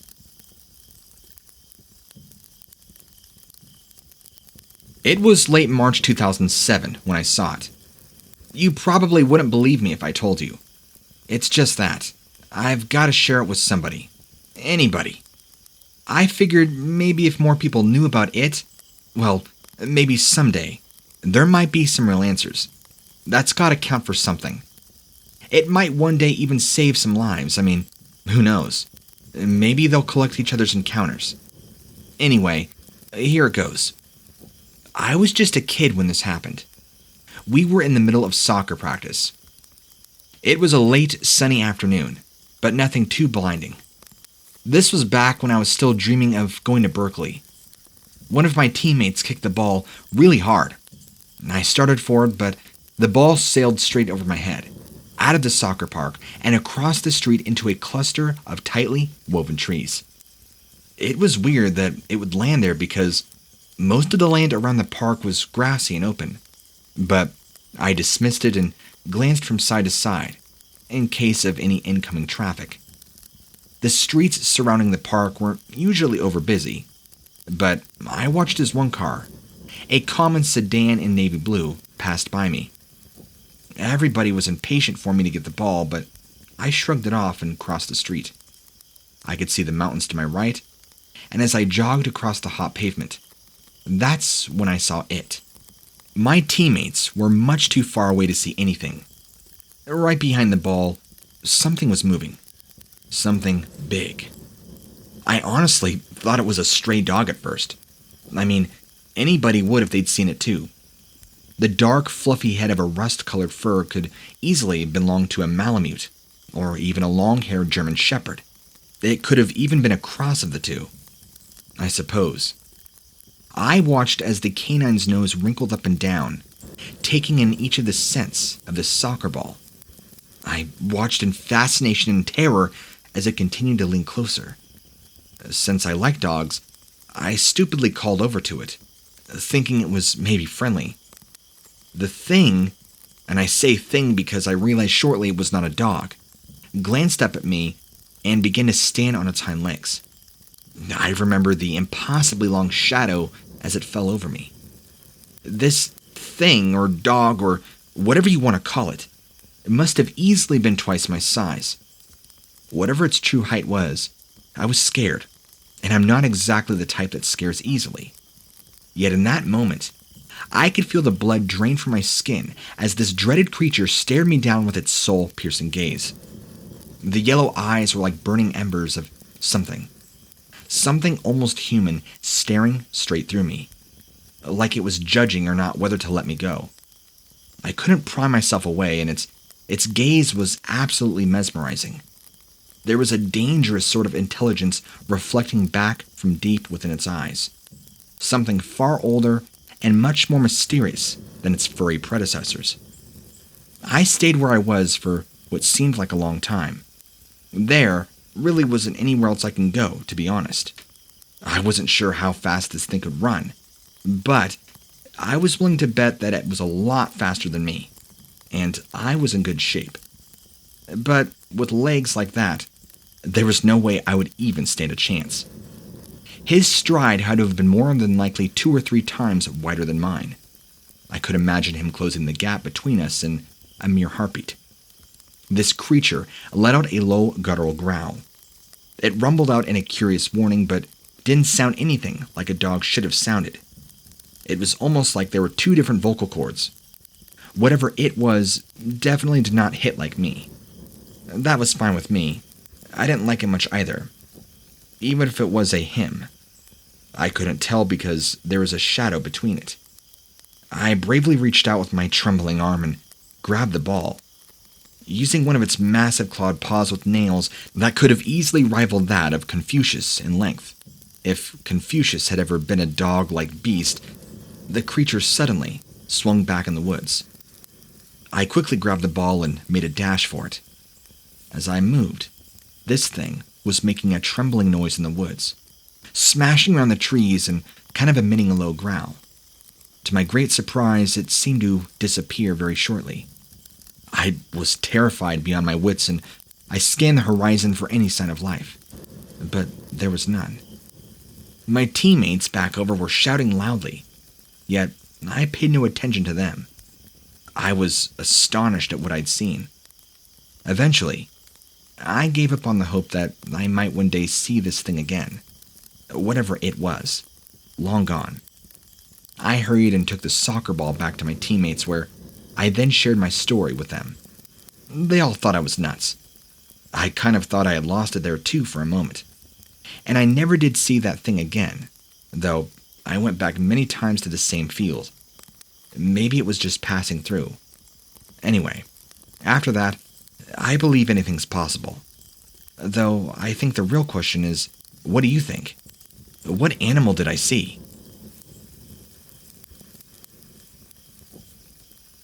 Last July, I went camping with some friends.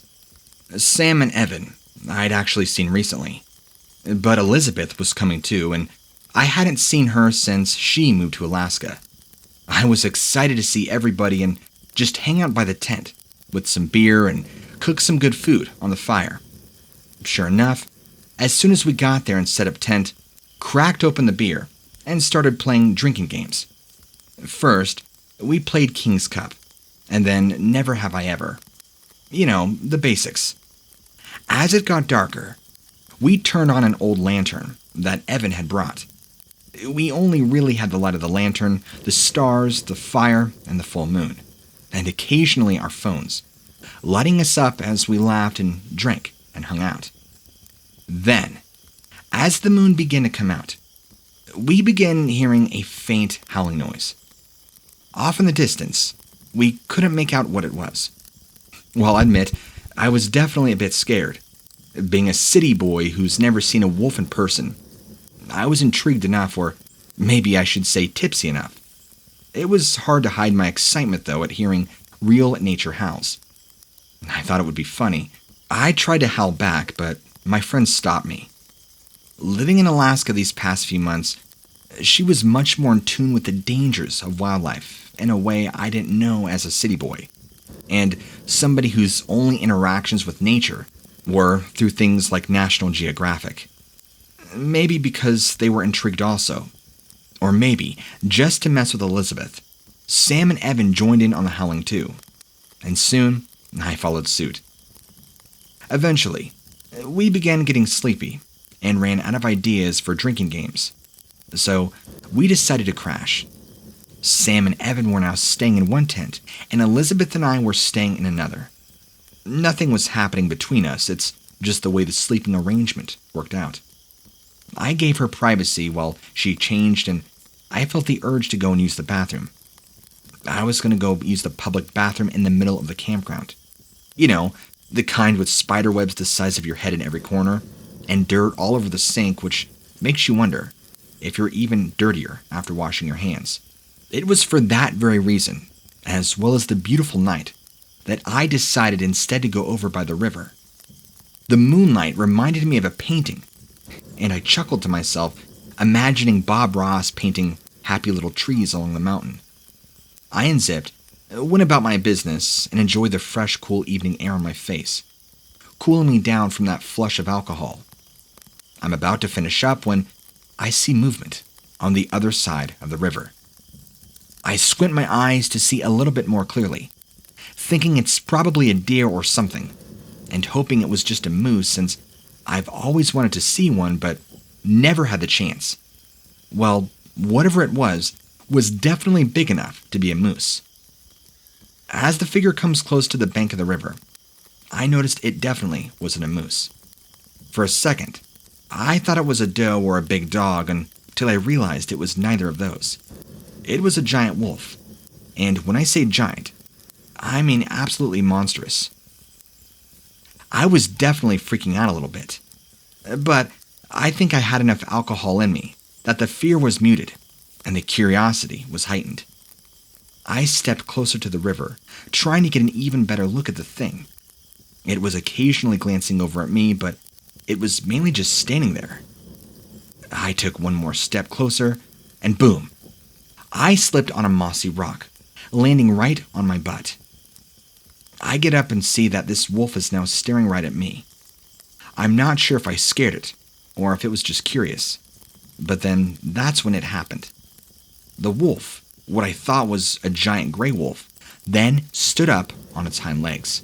My first thought was that maybe it was doing what my cat does when she wants a treat or she's curious, which is to stand up on their hind legs to get a better look. But upon regaining my composure and looking closely at what I thought was a wolf, now fully illuminated by the moonlight, I realized it wasn't just balancing itself on its hind paws. It wasn't just propped up to get a better view. It didn't have paws. It had feet. Feet with large claws coming out of them. And it didn't have front paws either, but what appeared to be raccoon-like human hands. And they also had claws. And it had the face of a giant wolf, and it was now snarling at me. And that's when the scariest thing ever happened in my life. This creature, which after the extensive Googling once I got home that I'm sure was a Dogman, took a step towards me bipedally, on two legs like a man. And then another, and another, and another. Deliberate, well-balanced steps like it was used to walking on two legs normally. Steps that any animal should not be used to. I was terrified, frozen with fear. Every nerve in my body was on fire, screaming at me to get out of there. Every step this thing took sent me deeper and deeper into this fear-driven paralysis. My heart was now beating so hard it was like thunder, and I'm sweating bullets. I'm sure this thing was going to do God knows what. Eat me, maul me, tear me in pieces. And then luckily, it looked up, kind of looked around, and then looked off to the left, as if it knew something. Looked back at me and disappeared back into the tree line. For a moment, I stayed there, nearly hyperventilating, just trying to breathe deeply to stop my heart from collapsing in on itself. And after a few minutes, I got the shakes, but luckily, I was able to regain movement, and I now slowly backed away from the river, got into my tent, where my friend Elizabeth was out cold. Surprisingly, I somehow managed to sleep. It was a pretty restless sleep, of course, and I was in such shock that I forgot to change my pants. The next day, I told my friends what I saw, but they all just laughed at me and told me, "Yeah, dude, you were too drunk. You need to lay down." But I know what I saw. I haven't been hiking since because if creatures like that live out in the mountains, I'd rather stay away. But I've been reading up on Dogman, and everything people talk about rings true with my own experience.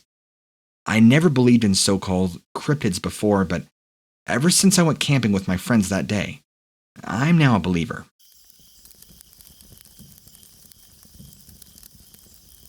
I'm a professional photographer. I have been for about 8 years now, and to be honest, I love the job. I shoot weddings, engagements, family portraits, and more.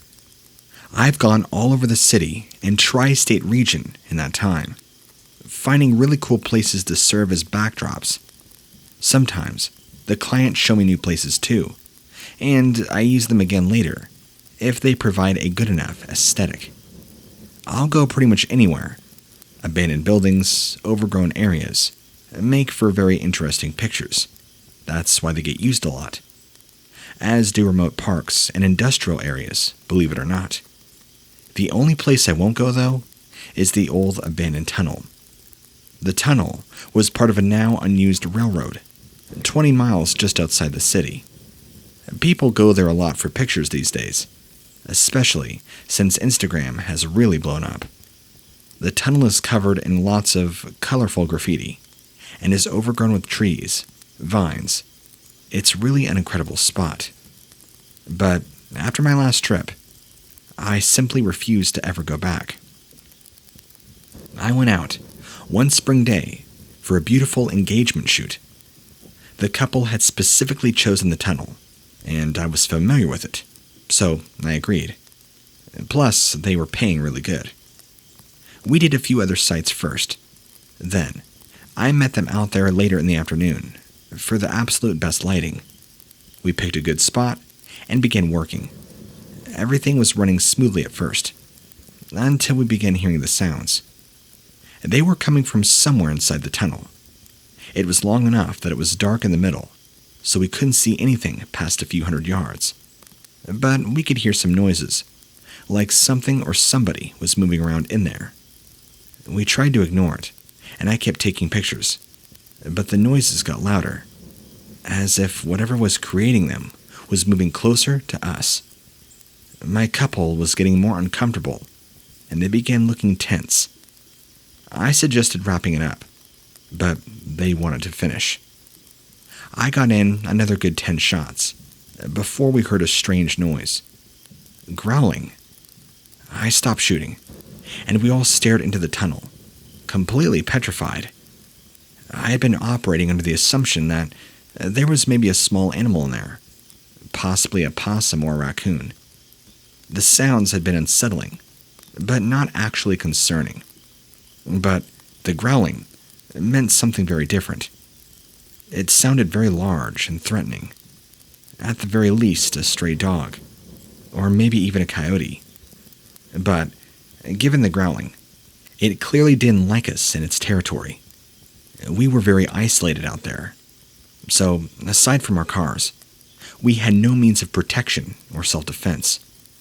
That was the last straw.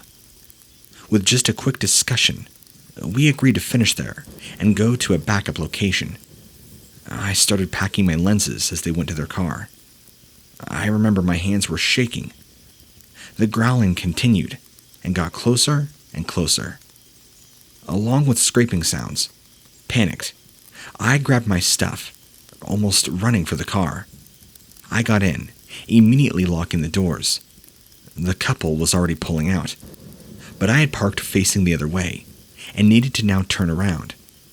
As I did, there was a brief second where my running lights shone into the tunnel entrance.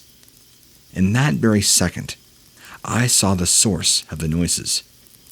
It was huge, definitely not a stray dog, and was many times larger than any German Shepherd I had ever seen. And whatever it was, just like out of a Hollywood movie, was standing on two legs, although it was kind of bent forward awkwardly. Even bent forward, it was still nearly 7 feet tall, covered in dark black fur, and it had ears like sticking up off its head. I couldn't see features clearly. It was too far away, but I could see the eyes. They reflected eerily in the light, an almost disturbing orange-reddish color. Even thinking back to it, typing this out just makes the hair stand up on the back of my neck. As I made my turn, it opened its mouth in a howl. I couldn't hear it inside the car, but I could imagine it. I had zero idea what I was seeing. It was a dog creature, but it walked on two legs. I blinked and it was gone. On autopilot, I followed my couple for about 10 minutes to a park that they had also suggested. When we got out, I asked them if they had seen the thing in the tunnel, but they said that they hadn't. I debated telling them what I saw, but it sounded too crazy. Even though they had heard the growling, I just knew they wouldn't understand what I had seen. So I told them I wasn't sure what I saw, and finished their session as fast as I could. A few days later, I was sorting through the photos and got to the tunnel photos. Most of them were normal, although, as I had predicted, most weren't unusable because they were tense and uncomfortable looking in their pose. I looked through them carefully, trying to find the best ones, not wanting the location to be a total loss. In the last few images, I saw something weird. It looked like a glare or a light flare over the guy's shoulder, so I zoomed in, played with the lighting, until I saw it more clearly. It wasn't a lens flare. It was eyes. 2 orange eyes in the darkness of the tunnel. They appeared in each of the last 10 photos. It was proof. This animal was real. My heart was now pounding as I began removing the photos from their package. I couldn't include them, not knowing what was behind them. And as I moved the last photo, I spotted something else unusual. Not inside the tunnel, but off to the side. There were trees on both sides, having grown up around it since the tunnel had been abandoned. There, on the side, just near the entrance, was something brown. It kind of looked like an arm. I zoomed in once again, and saw that it was definitely an arm and a hand, long and lightly hairy, tipped with curved claws. There had been 2 of them. No thanks, not interested. If you're ever a believer, now's the time. For the longest time, I always thought it was a dream, and it took me now nearly 20 years to discover that it had been real all along. I was around 10 or 11 when I dreamed about the creature. The dream took place in the forest behind my grandparents' house. When they retired, they moved out into a rural area of North Carolina. My family drove down to visit a few times a year. The year of the dream, we were up at their house for Labor Day weekend. As with every visit, I spent a lot of time playing in the woods, sometimes by myself, sometimes with my cousins. The forest was massive, so I'd only ever seen bits and pieces of it. Part of that weekend is hazy, but I clearly remember running up to my parents on the patio one day, screaming about something that I saw in the woods. Some horrible monster. And I remember them trying to calm me down, telling me that it was just a dream. I argued with them, of course, swearing that I hadn't been asleep. But eventually, I began to believe them, especially as the years went on. Since it was many months before we visited them again, by the time we returned, I went back into the woods, convinced that it hadn't been real.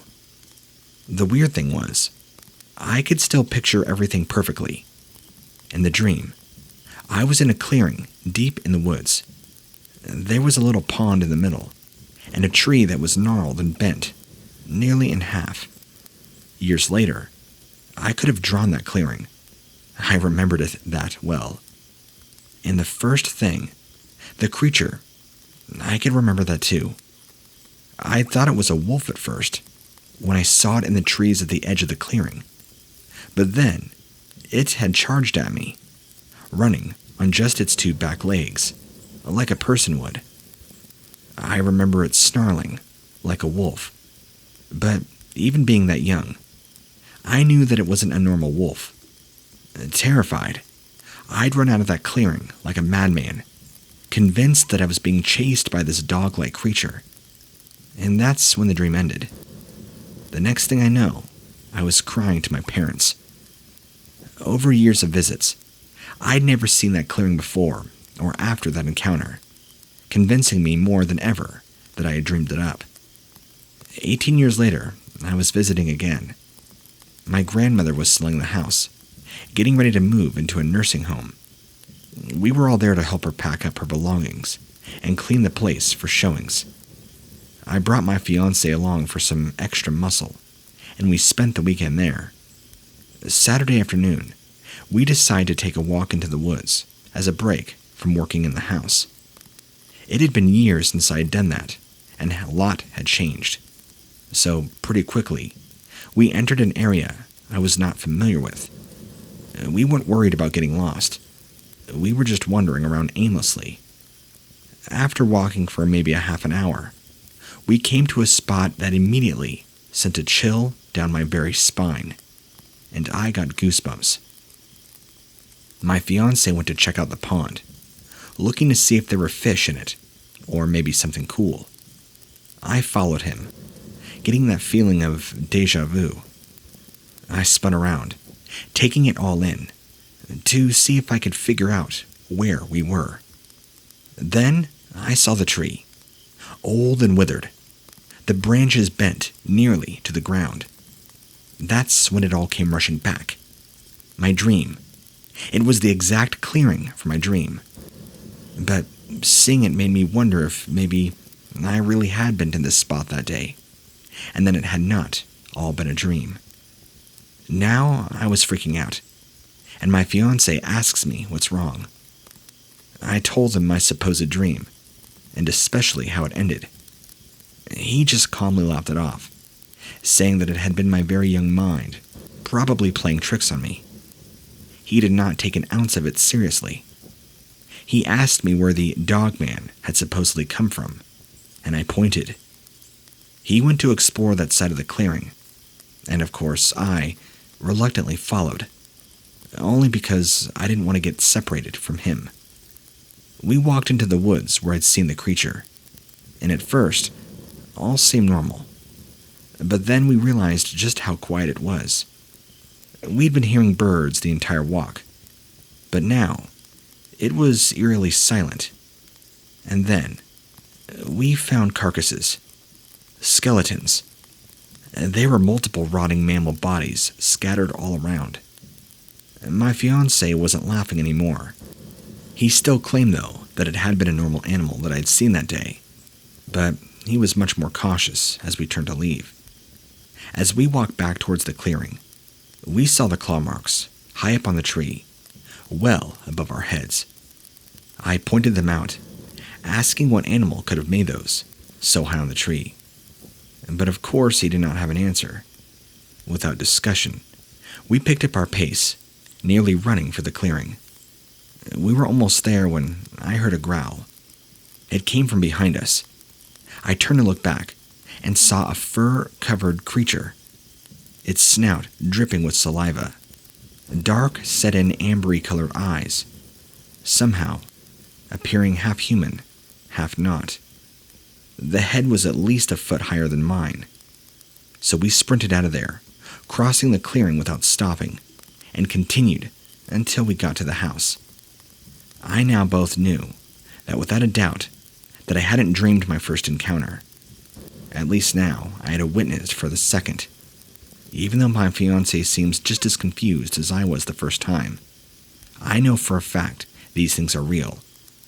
I just hate that that had to be my very first encounter with these things. It couldn't have been non-confrontational, or maybe peaceful. Anyway, I believed in cryptids now.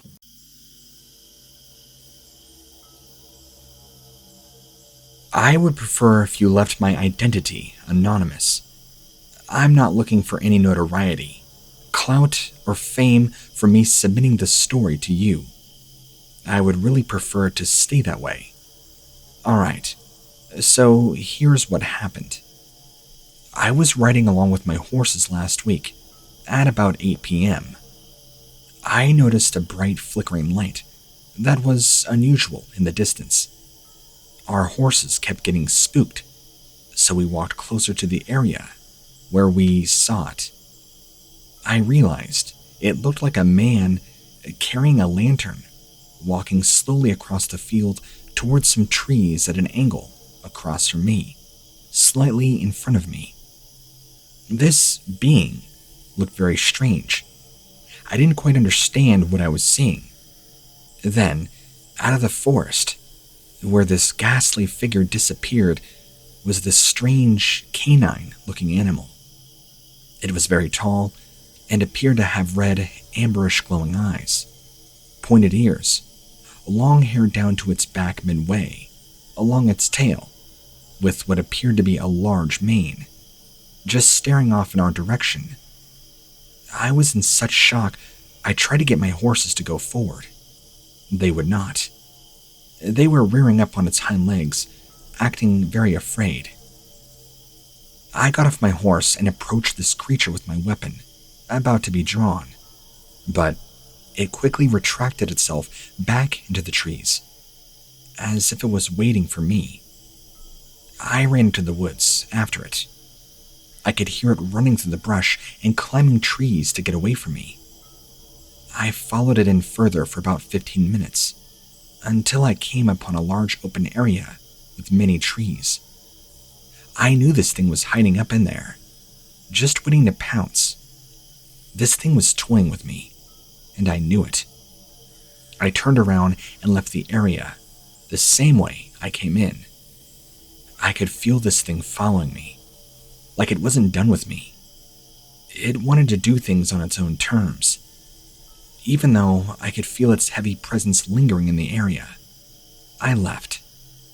I was afraid it was going to hurt my horses, whatever this thing was. I was in the woods for a couple of days afterwards, tracking this thing. I figured out that it kills its prey, dragging them back into its den or burrow. There have been many dead game animals, and possibly some missing persons. I'm sure of it. This has not been the first time this has happened either. One of the days while I was tracking this very strange animal, I found a large dugout in the earth that I believe was the den of this thing. It stunk like wet dog and rotting meat and urine, very badly. I nearly vomited. At the edge, there was a strange-looking severed hand and feet lying in a pile. I couldn't tell if it was human or not. It was pretty badly decayed. I know for sure that this thing is killing people around here. Who knows if they're hunting or hiking. It's bold enough to kill right out in the open, apparently. Among the pile of carcasses were also bones littered about, and that god-awful stench. I have no way to prove this was actually the den of this animal, but I can only speculate. On the way back, I would hear strange noises like growling and rustling in the woods all around. The woods would get real quiet, and I'd get this strange sensation that was crawling up my spine, like something was about to happen. I knew I was being watched the entire time. I'd be out walking around, just walking back to my house. Then last night, I was out there tracking this creature again, and I heard something scream off in the distance, yelling several times. It seemed to be coming from the direction of my house, but it wasn't quite clear. I looked around, but didn't see anything in the dark. No campfires or flashlights that could have possibly indicated somebody being out here. I mentioned this to some friends and family that live nearby. They've heard similar things happening at night while being out here, whether they're hiking or walking their dogs. A lot more than once or twice over the years. There's something going on here that people are just not aware of. I almost wonder if this thing has been stalking the woods here for who knows how long. I could be talking about a legend, but I'm pretty sure this creature is true and has been around here for a very long time. Look, there's a lot more to this encounter than what I've told here. I would like to research this thing and maybe find out what it really is, if possible. My gut tells me there aren't mountain lions or coyotes that size roaming around. Maybe not even wolves either. Something isn't right with this story and this creature. My speculation is this, that this creature, whatever it is something that is not from around here, period. I'm not exactly sure where it could have been. I just have a feeling that whatever this is, it is incredibly dangerous and should be avoided at all costs.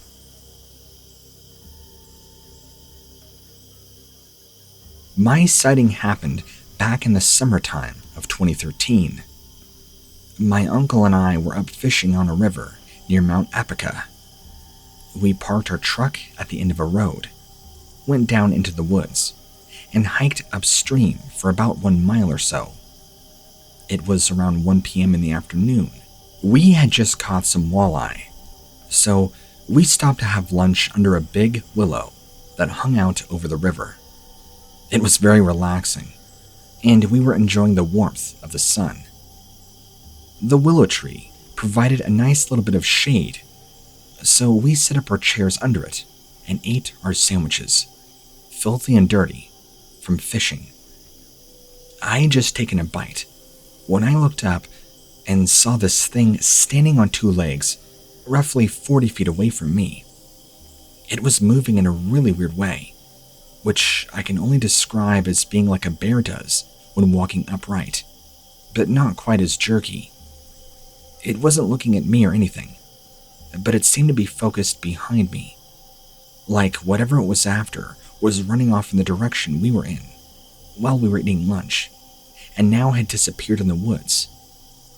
It seemed to be on a mission. At least that's how I understood it. After eating, I walked upstream to wash my mud-covered hands off in the river after it had disappeared, when I heard something large charging through the woods, coming towards me very fast from downstream. The first thing that ran through my mind was it's either a large buck or bear, so I stood frozen, thinking, crap, this is going to be a big bear. It was a little bigger than that, fortunately. It just came right past me and my uncle, who had also come down to wash his hands, and then would later on go to our truck. This huge wolf biped came rushing at us, and then past us. It was full on chasing this huge game that was going by, a large elk. Actually, there were 2, one large bull and a smaller cow. The wolf gave pursuit to the larger one. My uncle stood there, stiff as a board, and you could hear him breathing behind. He was completely terrified. The elk, both of them, ran into the trees right by where we had parked and eaten. Then this wolf went past us through that same spot too in a rush after them. It disappeared into the woods about 100 or so feet, but it didn't stop. You could still hear it running on all 4s, giving chase, while also snorting loudly as it continued off in the woods. I don't think it saw us crouched down beneath the willow tree eating originally. But then, everything got silent again. That's right when we knew we weren't alone. There was another one of these things, watching us. A much bigger one. The alpha male. I could hear it breathing heavily. There was a large cluster of fallen trees right beside us, so I crouched down between some dead wood, and I could see where it was. It was staring at us, with its head slightly cocked to one side. It stayed perfectly still, and unlike the other one, that was more shaggy and wolf-like, this one was completely black and much more built. It made this very odd sound that reminded me of a cattle, but on a much deeper scale. My uncle saw it next, and he screamed out to me, "We have to go now." It caught my attention because my uncle is very calm, and he's never been so stern and freakish in his life. So we just throw our stuff in and jump into his truck, pretty much leaving behind our fishing gear. I knew what this thing was, but I just couldn't figure out why it would be in this place. There were 3 more of them already emerging from the trees, back from where they ran after the 2 elk. What else was here? We got in the truck and drove off back down the road until we came to the paved state road, which would lead us back to town. The city is about 60 miles east from where we went fishing, and straight south of it. When we both returned home, I had explained to my mother what had happened, as well as some family friends who were interested in hearing. They had also apparently heard rumors of a bizarre bipedal wolf living up around that mountain. To this day, I don't exactly have a clue to what on earth we encountered, even though I had a faint idea, or at least I thought I did. But whatever these animals are, they did not like that we invaded their hunting territory.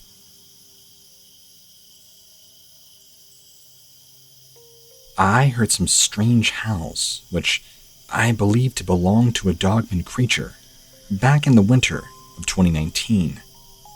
I was driving home from work through a wooded area with trees on both sides of the road. It sounded like someone or something was howling at me from the woods, or i.e., my direction, as if it were trying to communicate, although I couldn't understand anything that was being said, nor where it was coming from. I stopped where I heard the noises and got out of my car. After a few seconds, the howls had ceased, and so I got out of my car, just to see, but then got back in my car to leave. But as soon as I began driving again, they all started up all over, and this time they seemed even closer than before, more menacing, surrounding my entire vehicle. It felt like it was trying to keep me from going anywhere, and many times I stopped my vehicle, but never fully parked. I wanted to get out there more than anything. Whatever was communicating with me, if that's what you would call it, felt dark and evil in nature. It was telling me something using those howls, but I could not make sense of them, as if they were a language or a person talking with an accent, and just garbled, angry gibberish. My grandmother had spoken to me all about demons, the devil, ever since I was a child, and even now at the age of 27, this still affects me greatly. So, when hearing these demonic noises coming from the woods around my car, I knew none of this probably makes sense, but the only real way to describe it is like being in this trance and being controlled to get out of my car. After driving a distance away from the area, I went home, but this encounter still haunts me, and I can't seem to shake it off. It's been a few months now since, but I'm still just trying to get my mind back on something else, or better yet, forget about it altogether. This was most certainly not a bear, coyote, wolf, nor dog. So, don't even bother asking, because that is what it did sound like, but with an angry demonic voice to them. Thank you for reading my report.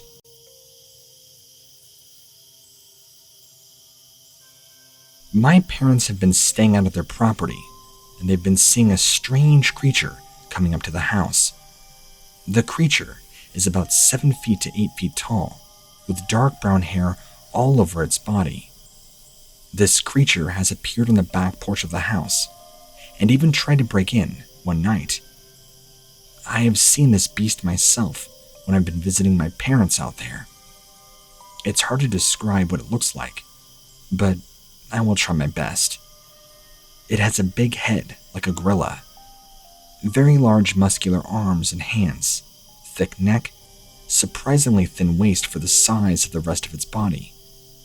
I remember looking at its face from afar, thinking that it had human-like eyes, slightly slanted downwards towards its nose, which was smaller than expected compared to its massive head. But as soon as we locked eyes on each other, it turned and ran off. I haven't seen it since. I'm thinking maybe it's a Sasquatch or something, but I don't remember reading anything about them having perky ears and a long snout. What are your thoughts?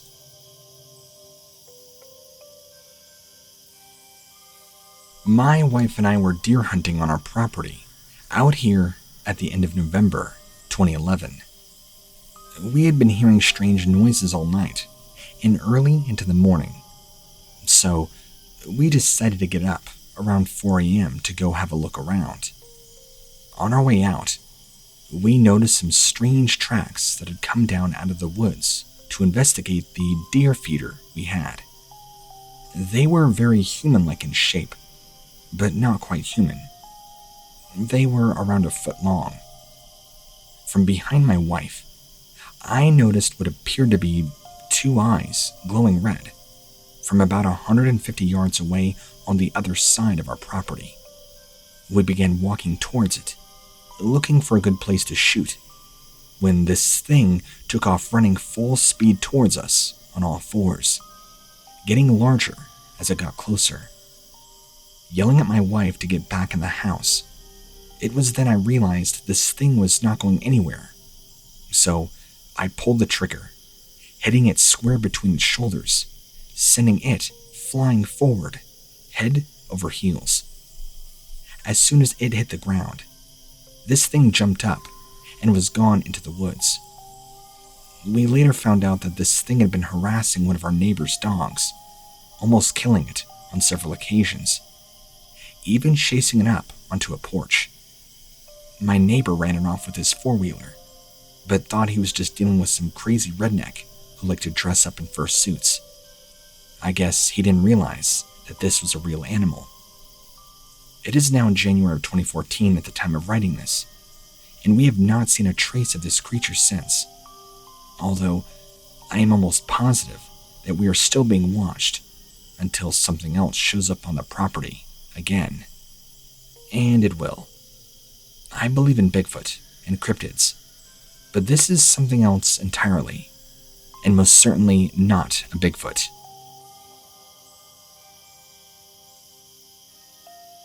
I had a very disturbing experience with a rather strange canine creature just recently. I was driving on a very remote highway at night, well after midnight. I happened to look up into the hills to my right and saw 2 glowing reddish eyes looking back at me. So I slowed down and began honking my horn with headlights on bright high. The creature stepped out from behind a tree and began walking toward me, then took off running across the road in front of my vehicle. It basically looked like an extremely muscular, tall dog, but somehow different. No tail or anything like that. It had long, dark hair all over its body, with straight-up pointed ears, almost witchy looking. Then, it comes running to my truck, almost ready to tear into my tires, tearing them apart. I had to rip out of there very fast in order for this thing not to tear into my vehicle or I. It was blocking my path, so I put the truck in reverse and it ran after me at a fast pace. It was so close to my vehicle that it scraped up against the tailgate as this thing passed. I got out of there very fast, and once I was able to get around this creature, its eyes just glowed like red fire in the headlights. Who knows what would have happened had this thing actually got inside my truck and got to me. Back in 2020, I went camping for a few days up in the mountains when I had an encounter with a creature I can't quite explain. I don't want to say werewolf, but it resembled one. Let me explain. I was camping up in the mountains and had just finished cooking my dinner. It was dark, so I went to light a fire while I prepared my tent. Before putting out food on the fire, I felt something out of place, so I looked around but didn't see anything. After I finally prepared my tent and everything was good, I fell asleep. When I awoke from sleeping, I heard something outside, quickly jumping out of the tent after grabbing my knife. What met me was something I could not quite believe. It looked like a werewolf, maybe 7 feet tall, with these glowing amber eyes. To this day, I have no idea what it was trying to do, but it made me run back to my tent, scared for my life. I heard it making a terrible roaring noise, and it stalked my campsite the remainder of the night. I never actually saw it again. I have 8 years working in law enforcement, and yes, I do believe there is something out there lurking in the night. As far as what I've seen, if you cannot prove it to me, then indeed it's a possibility. But for now, anything is possible. I guess even werewolves, or something that resembles them. I'm not sure if this is really part of the story, but it is an interesting addition. On the way back down the following day, I saw a large doe, dead right near a stream. Its head was torn completely off its body. The carcass appeared to have been freshly killed with zero trace or evidence of it being eaten on. I inspected the area for a good hour and cannot explain what happened to it, so I have no idea what killed this poor deer or how it died like this.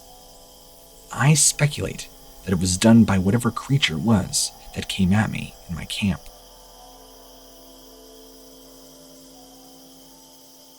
I saw these strange wolf creatures out on the back side of my property one time years ago. I was riding my horse, and there were 2 of them. They looked like dogs, except for the fact they were standing bipedally. I saw them off in the distance, and they turned and disappeared over the rocks into the brush. I have had several other sightings and strange encounters with these things over the years. I believe they are real creatures, and perhaps once wild dogs that went feral from lack of hunting, or something like that. I mean, who knows? I need to do a bit more research. I believe they are wolves that have just managed to evolve into this higher accelerated species of canine. It's just speculation, of course. The other time I saw them was when we were out riding horses again, and I see these things watching us from a distance. Again, they turned and disappeared. I'm not sure where they went off to, but I could just sense they were very close by. There are several other strange sightings and encounters as well, but I need to talk with my father about those. He remembers many more of them than I do. In fact, he will be sending me the information at a later date that I may post. I don't believe in Bigfoot, but these creatures are very similar, and I have experienced them more than enough to believe that a Bigfoot exists. It would be great if you can do a comparison of the two. I need to do more research, but I believe these are a real phenomena of animal life. I just have no idea why or how they ended up here, or what it is they're after exactly.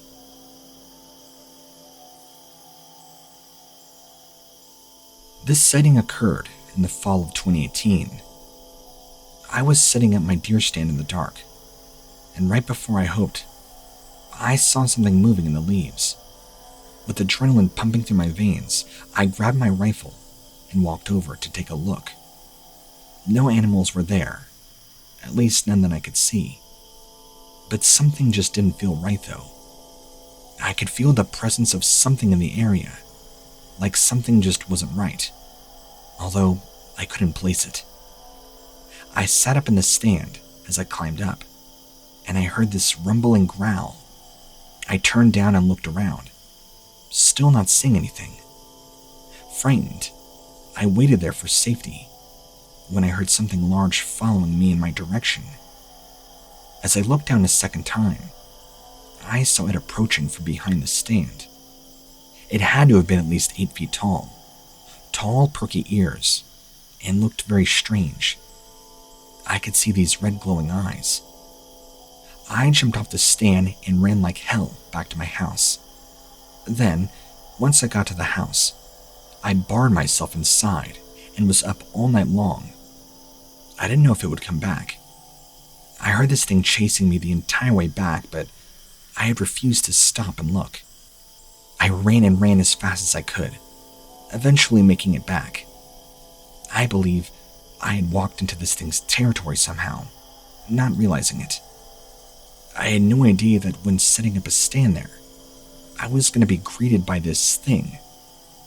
I don't know if it was a dogman or a werewolf, but I feel like whatever this thing is, other people out there have encountered the same thing in their own neck of the woods. The next day, when I gathered my wits about me and looked around the area for prints, I found none. If this creature did indeed follow me to the property, I hope its plans were nefarious